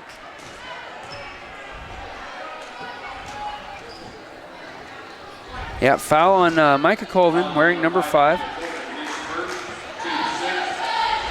Oh, actually, me talking about Colvin's been playing JV, but he is on the varsity roster. But we've had a lot of JV guys getting floor time. Sam Smith, Joey Spinn, Cade Zeiders. They just put Cade in. I think he came in for Rockwolf. Well, Cade, though, he got varsity floor time within the first 3 games that we covered this season. Second shot it's good of for his Benson. Shot. I mean, he is a shooter. When you need shooters, he's an inside shooter. He's an outside shooter. Yeah. I mean, he can hit a 3 almost any time. You know, if he hasn't had time to set up at least. I've watched him do it with a hand in his face. He had time to set up his shot, and it didn't matter that somebody's hand was in his face. Shane Lobb gets down there, and we're going to have a foul called. 40. That'll be his 3rd. Is that the first one for 3 on? Do what? Is that first for 3 for? Oh. Nope. No, they actually now have 3 players with 3 fouls. Of course, if you're going to go foul happy, the second half is the time to do it. I mean, yes and no. In some games, it's kind of bad. I mean, at least for me, there's been games where I've gotten into foul trouble, and then we've gone into overtime. Well, that's true. So I've played a game with 4 fouls in overtime. That said, though, Shane Lobb's not the guy to be hacking. He's 5 for 5 from the free throw line. I may have just jinxed it, but 5 for 6 is even a good percentage. Nope, no jinx on that. Today. Blue Jays moving the ball down. Rand's getting that pick. That was beautiful. And once again, I'm struggling with 4th quarter turnovers, but oof, and a return pick.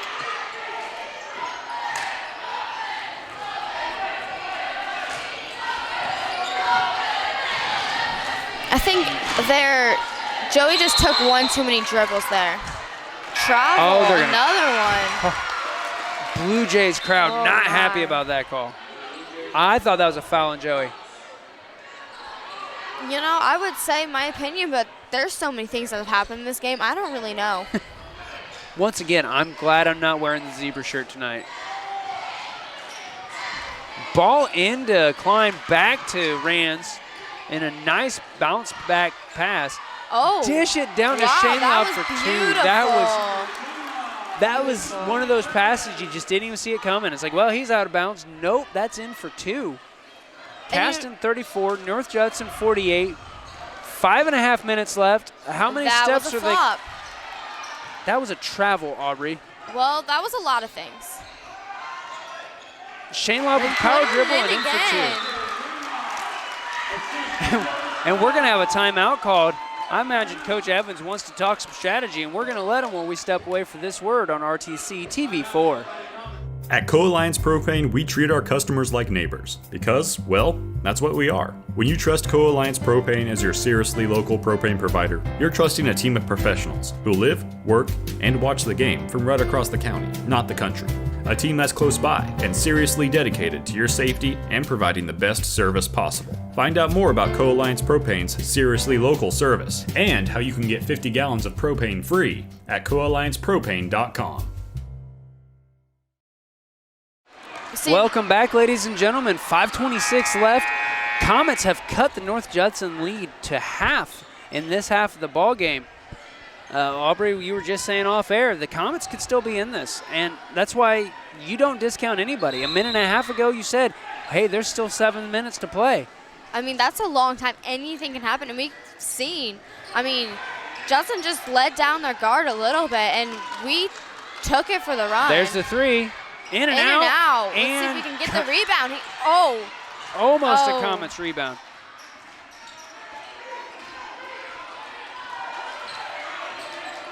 There's been so many pickoffs in this game where they've been running, and then just all of a sudden it's going the other way. I mean, that's happened so many times. Win, lose, or draw, this has been good basketball to watch. Yeah. I want the win, personally. That's on Cameron Klein. There's Wilcox, and Klein's going to sit down. Oh, no, they're calling that on Rock Wolf. Rock Wolf's going to sit down. Rock Wolf isn't in. Then who are they calling that on?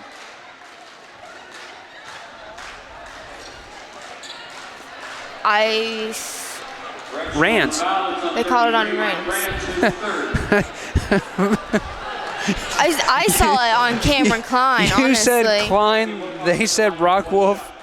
Wow, Rock Wolf not even out there. Rands was, I saw it, I thought it was on Klein, but then they called on Rock Wolf first, and he wasn't even out there. Shots off the mark there for, down who was to that? Cade That Zider. was Wilcox. That's only his second missed free throw of the night. Zider in the 3. He's going to send it to Shane Lobb in the corner. Open 3 for Zider. Yeah, drains it. He does not need much time to just set up and pop it. He is a shooter. And we've had another timeout called. I imagine that's Coach Evans going, where did this kid come from? Well, Coach, he was in junior high when you were here. We're going to let you guys talk strategy. We'll be back after this word from our sponsors. This is RTC TV4. This broadcast brought to you in part by these local sponsors. Nutrien Ag Solutions is the world's largest ag input retailer, offering all of your crop input needs. Stop by our location just east of downtown Fulton or give us a call anytime. Online at nutrienagsolutions.com. Enjoy the game with an ice-cold Coke. Locally owned and operated since 1907, Coca-Cola Bottling Company of Kokomo proudly supports 28 high schools in north central Indiana. Our starting lineup of brands are sure to keep you hydrated on the sidelines and at home. Coca-Cola Bottling Company of Kokomo. Please support our local sponsors.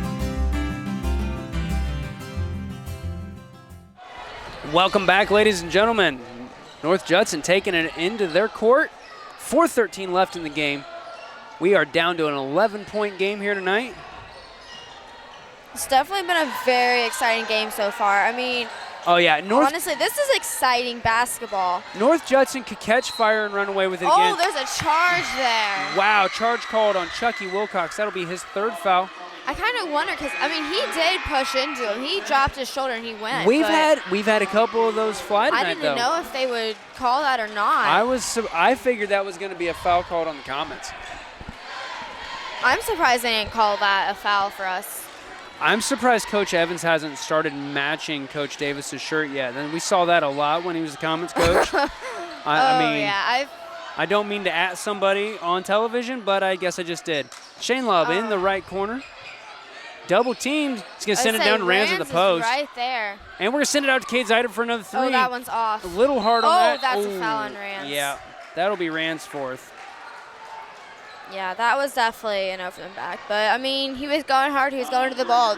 Those things are going to happen. They are. Unfortunately, we're now sitting on 3 critical players. Yeah. Who have 4 fouls. And they'll take Zeider out of the game. I think they replaced him with Brummett. So let's hope we can make up for those 3s. Wilcox at the line for 1 and 1. He's 3 for 5 tonight.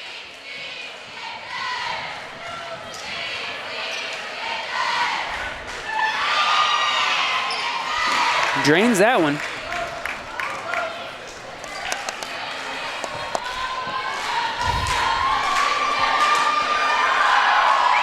Tacks one onto the North Judson lead. 3:38 left in the game. Second shot, nothing but net. North Judson's brought that press back. They are not going to risk this lead they have in the second half of the fourth. What got them the lead to begin with. Oh, absolutely. But the Comets look like they're there. Rands for 2. Going hard to the basket and making it. Comets stepping up their defense. Rands has to be careful reaching in on that. And that's Chucky Wilcox for 2. And you can see Rands and Shane Lobb are both really careful there. Oh. Shane Lobb throwing a pass that gets swatted away and manages to grab it back. It was almost like he planned for that. We're over to Brummett to Lau at the volleyball line. Lau looking for the offense.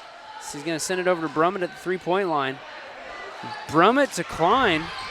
They're really anticipating these passes now. And we're at Rands. I'm surprised they didn't call for an up and down. They did. I saw a foul there before I saw there was a travel. foul, but there was an up and down there. It went from foul straight to the up and down, and they happened to catch the second and it's one. going to be what the ref sees. Look, both teams and that's a they're block. going to call that on Cam. And that's his 5th. That's Cam out. That should have been a charge. It's not going to be a charge.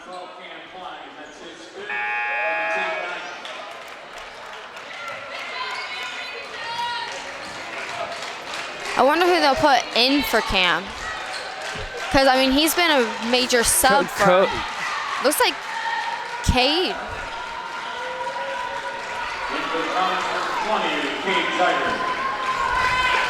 I think Coach Davis was trying to negotiate that into a charge. Which is a risky venture to do because you can easily get called for a tech. We've got Cooper Hostetler at the line. He's 100% from the line tonight until then, and Rands with the rebound. Well done. Luke Lau just behind the half-court line. Gets it to Rands. Rands over to Brummett. Brummett with a nice pass fake there. And what are we? They're not sure what to. I don't know who are they calling that? Are they calling that a charge on Hunter? No, I don't believe so. I hope not. No. Call is on Caden Benson. It looked like he wanted to, but he didn't. Well, and I'm glad he didn't. That would have been Hunter's 4th. We're going to send Hunter to the line then for 2.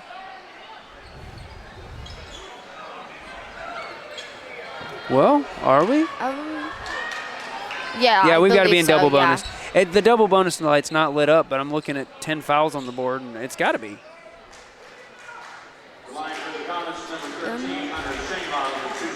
Yeah, 2 shots. I'm confused why the double bonus light's not up. Come on, scorers. I need all the help I can get.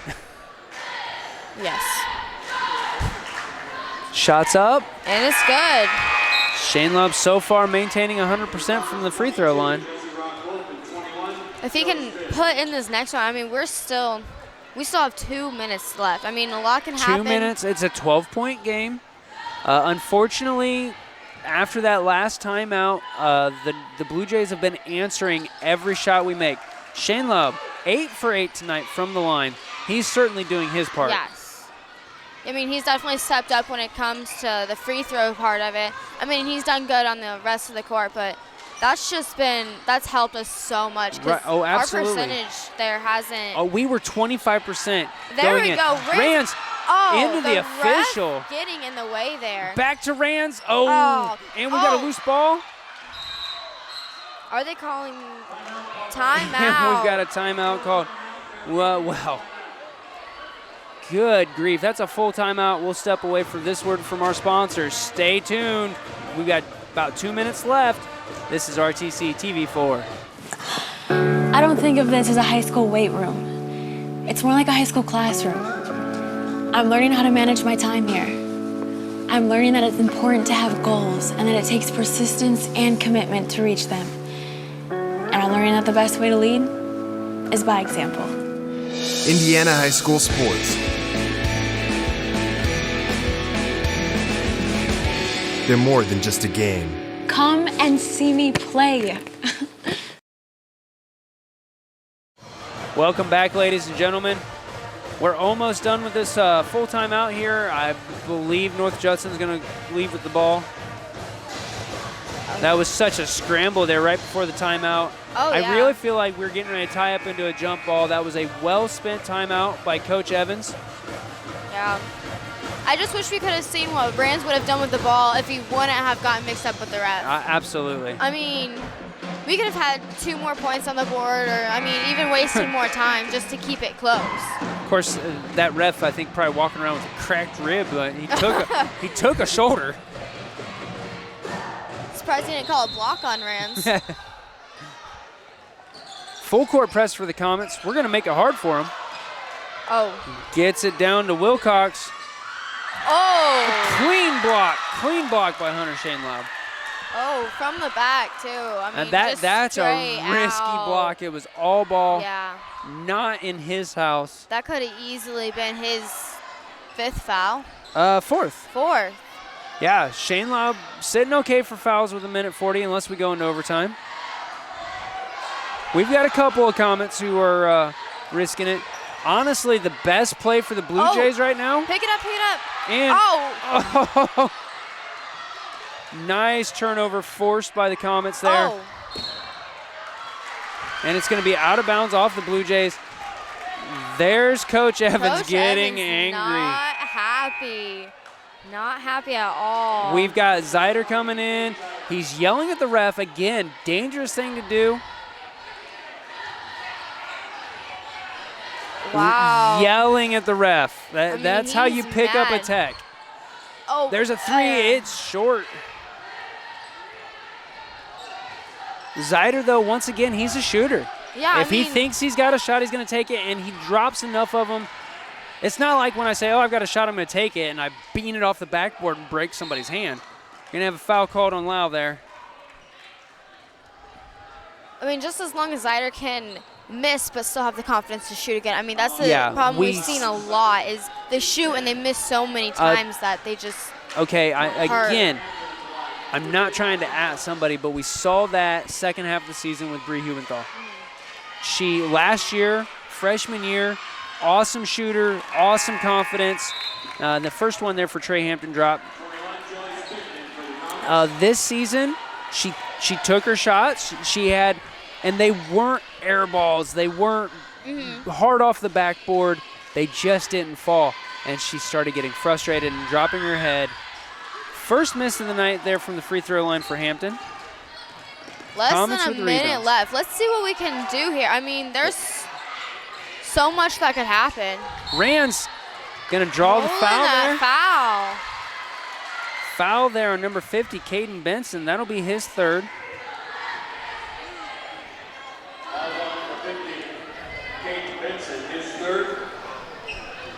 Mike Rands at the line with 2 shots. Rands 2 for 3 from the line tonight so far.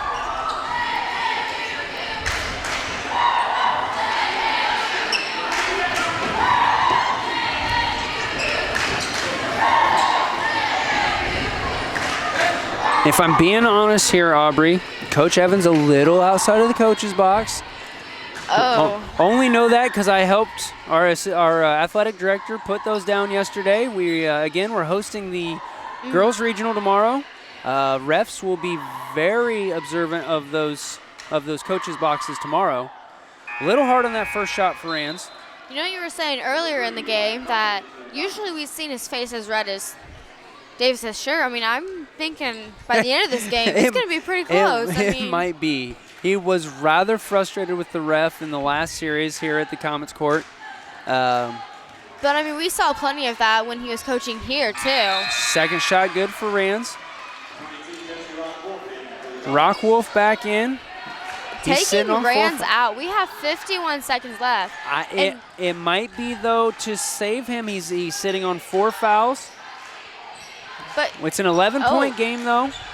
Double team here, and we're going to have a foul called. Who are they calling it on?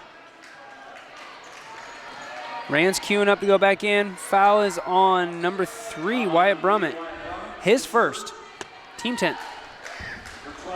Well, I think that's more than 10. They've quit.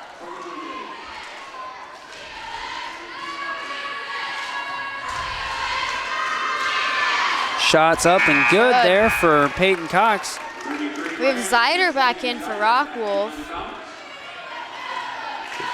And Rands in for someone. Boy, I should have Brummett. gone by the board there.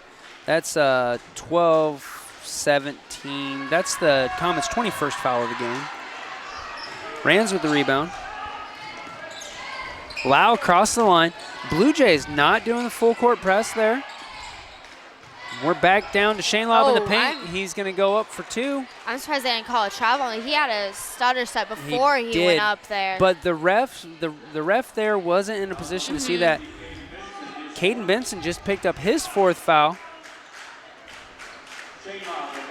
Boy, Coach Evans going clear up to the subbing X. And I think the refs pointing out that box now. And shot drops for Shane Lobb. Even Shane Lobb wasn't confident that was going to drop. He's kind of moving his head, trying to will the ball into the basket there. I mean, like I always say about bowling, if you lean, it'll go that direction. Same with basketball, right? I mean, just got to lean a little bit. After it leaves your hands, I think physics is in control of the shot. I mean, you never know. 35 seconds left in the game. Full court press for the Comets. Oh. And that's going to be Mikey Rands out of the game.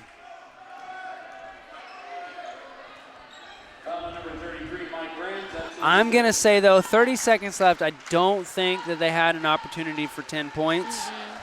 But the game's so much closer than what was predicted. Oh, yeah. I mean, and they came out strong. Yeah, I am nothing but proud of our Comets here tonight. I mean, I'm excited to talk to Coach Davis. Again, it's always hard to come up after a loss, but the guys have played. This is a hard-earned loss. I mean, there's some losses. I mean, a loss is a loss. It's never good to walk away from it. But to be able to walk away and at least say you tried and you gave it your all and didn't just let them win. Yeah. All right, Comets using a full timeout. We're going to step away for this word from our sponsors. Stay tuned for more Comets basketball on RTC TV4.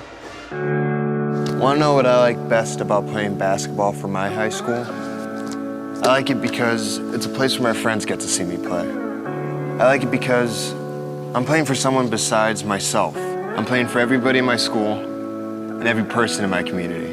Indiana high school sports.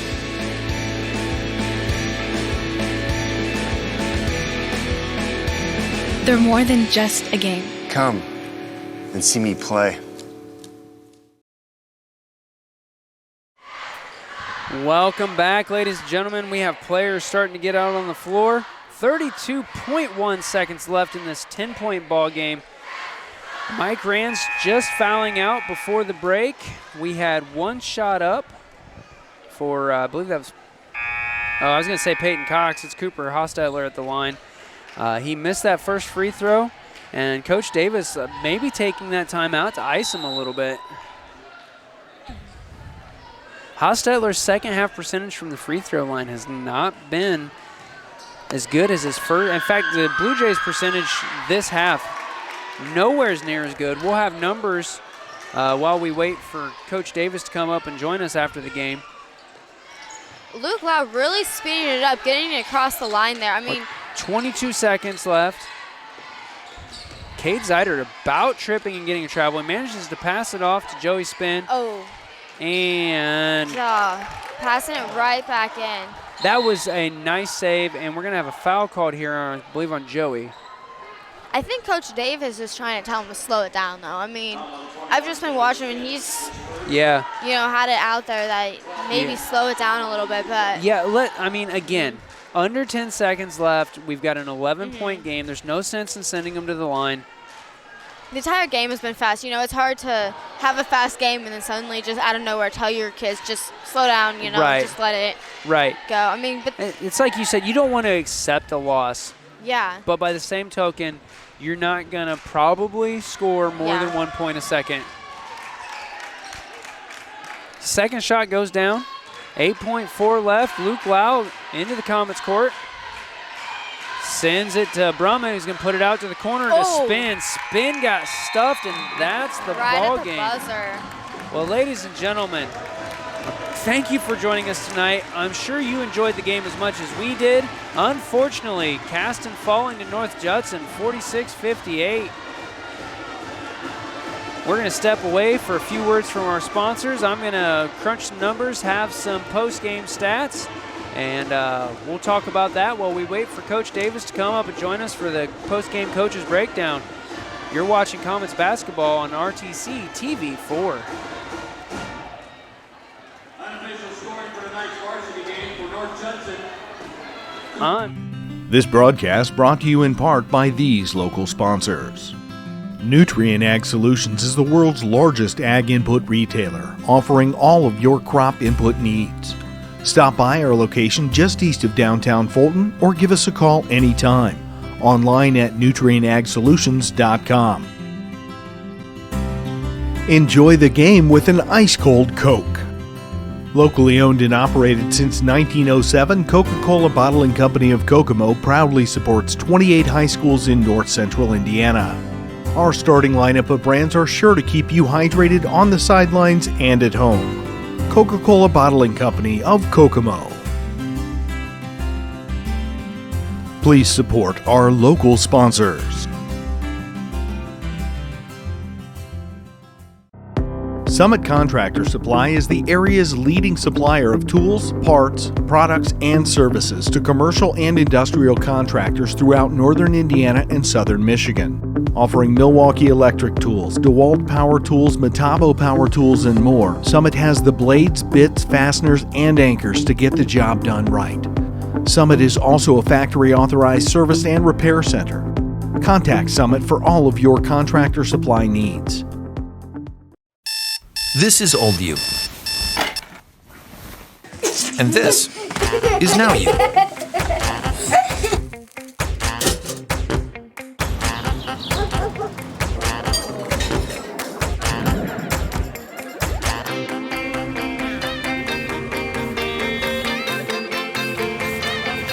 Things change. Your insurance should too.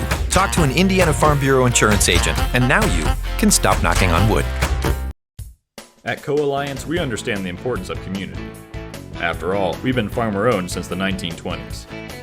And now that we're a part of your community, we want to become your total agronomy solutions provider. Co-Alliance offers the latest in ag technology for your operation. From field scouting and fertilizers to premium seed and precision agriculture, we can help take your operation to the next level. Put the resources of your local cooperative to work. Contact Co-Alliance today.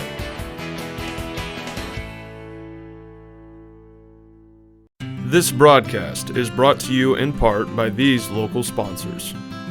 Evans Agency in Rochester, offering farm liability, farm personal property, and farm outbuilding policies, all customized to fit your insurance needs.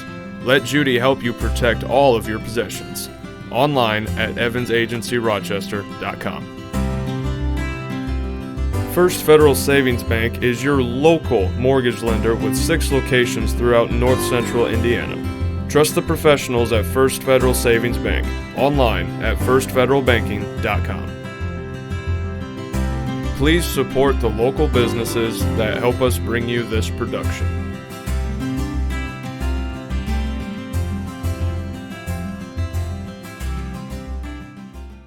Smith Farm Stores has everything you need for your home and your farm, both inside and out.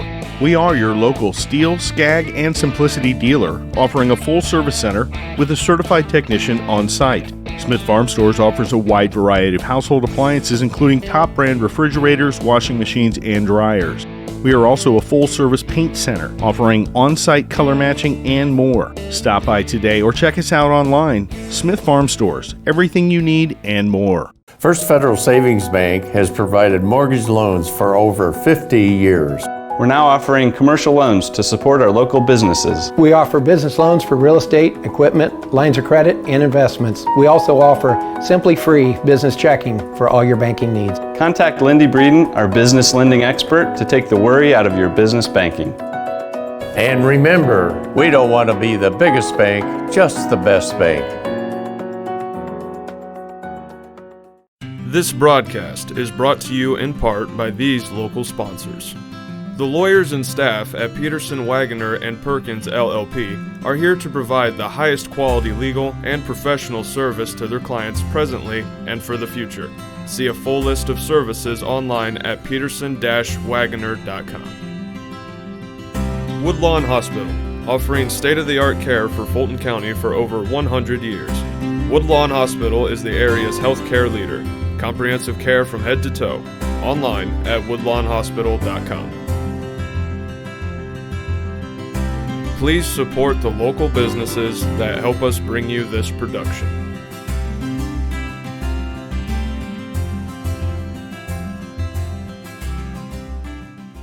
Welcome back, ladies and gentlemen. You've got Blair Zimmerman and Aubrey Daig on the post-game wrap-up here tonight. We're waiting on Coach Davis to come out of the locker room.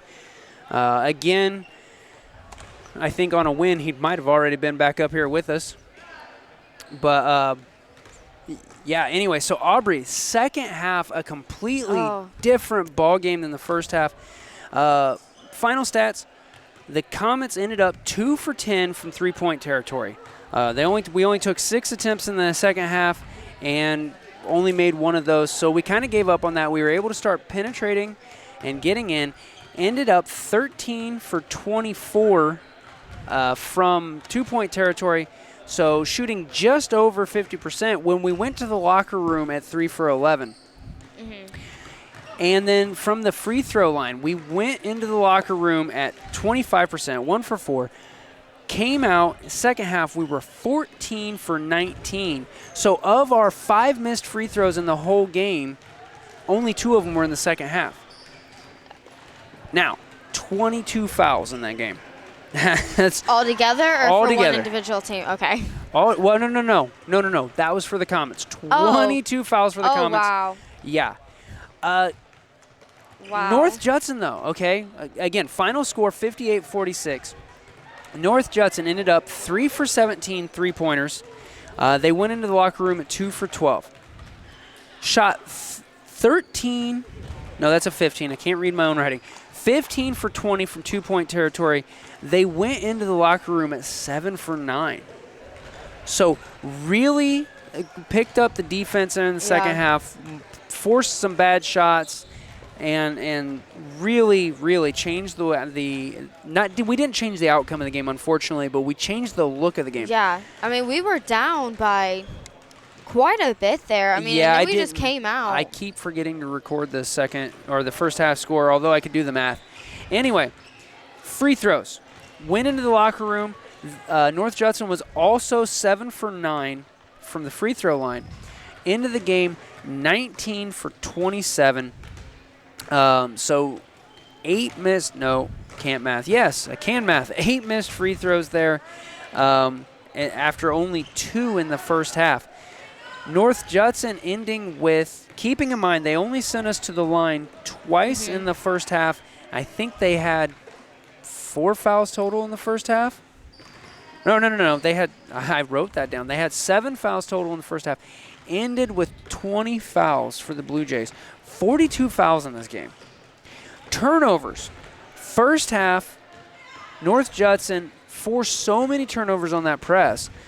23 turnovers for Caston, 14 for North Judson. Second half, third quarter, 8 turnovers for Caston, 9 for North Judson. And in that last quarter, and I know there at the beginning, I was just so amazed by how the game was being played. I missed a few, but by and large, it definitely fits the whole quarter. Caston 5 turnovers, North Judson 7.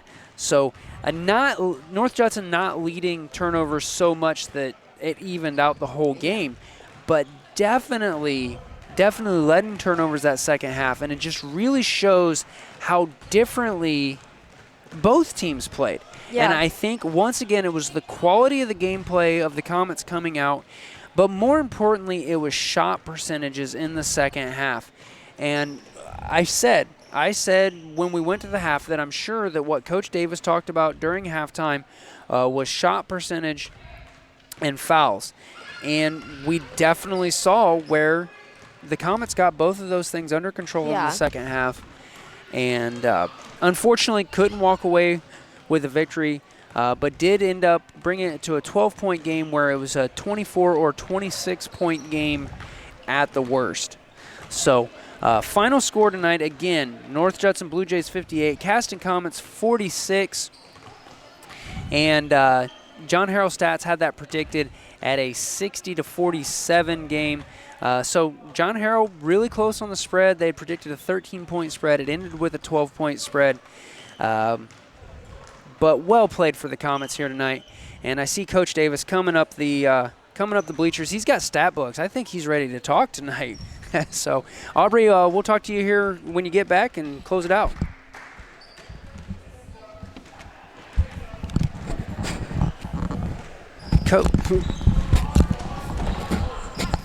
Coach, welcome up here to the table tonight. Again, it was unfortunate that the final score ended with us not victorious, but the guys played, they wanted it.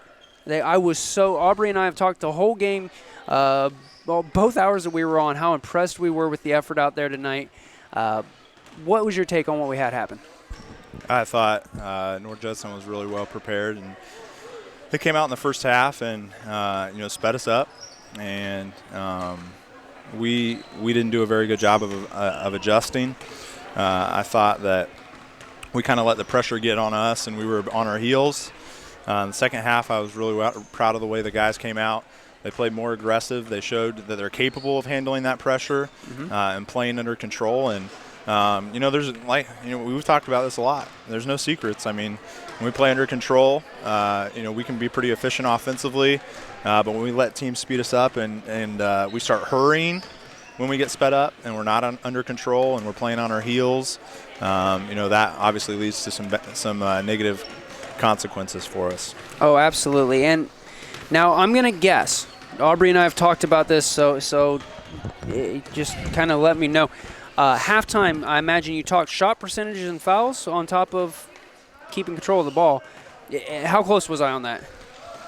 Yeah, I mean, there were no. I mean, really at halftime, more than anything, we just focused on being under control. You know, and I think what when you get sped up, that's going to affect the shot percentages. Oh, absolutely, for sure, because you're taking, you're rushing shots, and especially you turn it over a few times, and now I actually have a look at the basket, and then you hurry it just a little bit more, and that's why a team like North Judson that does such a good job of mixing up their pressure and changing their looks, they're able to turn teams over, and even when they don't turn them over, they're still getting benefits from that pressure because you're rushing your shot. So, again, Coach Evans did a great job of preparing them for tonight and had a great game plan, and we adjusted to it a little too late. Right. Now, speaking of Coach Evans, of course, he was your predecessor here. This is an obvious question. How much did that play to their advantage that he not necessarily so much knowing your program, though I'm sure they watch plenty of film, but knowing the guys, having been their coach, how much of an advantage do you think that was, or was it?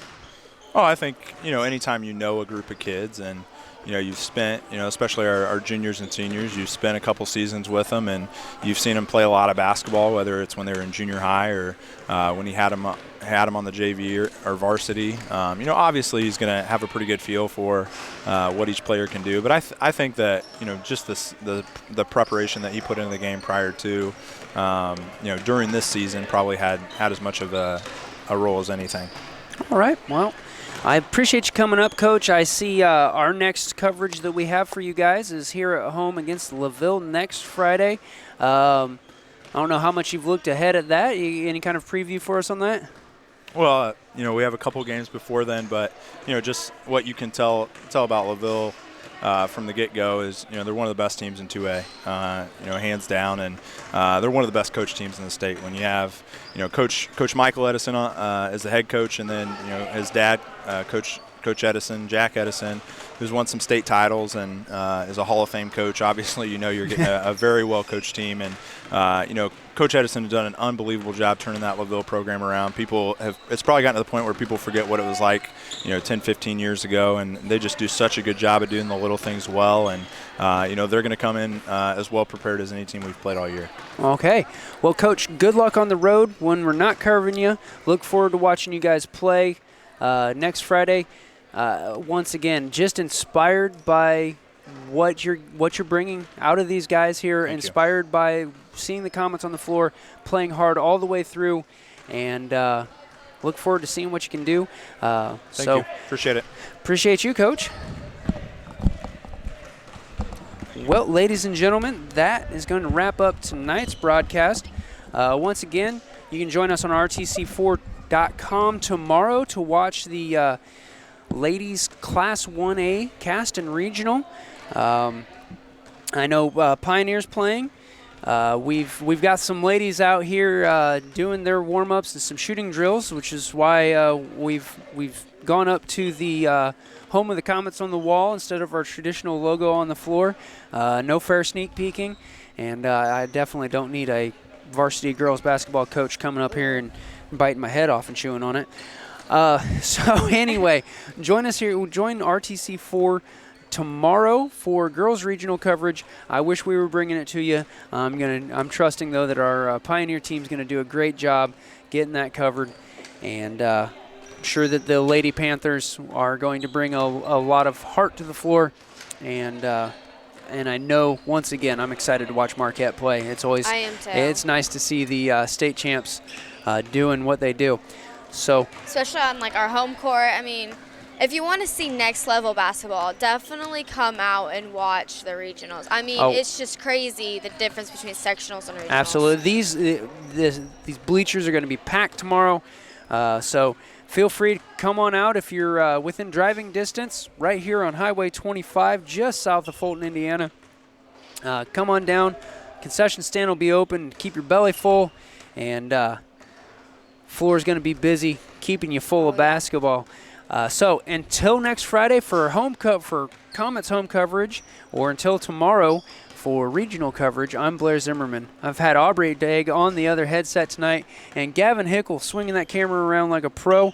Until next time, this is RTC TV4.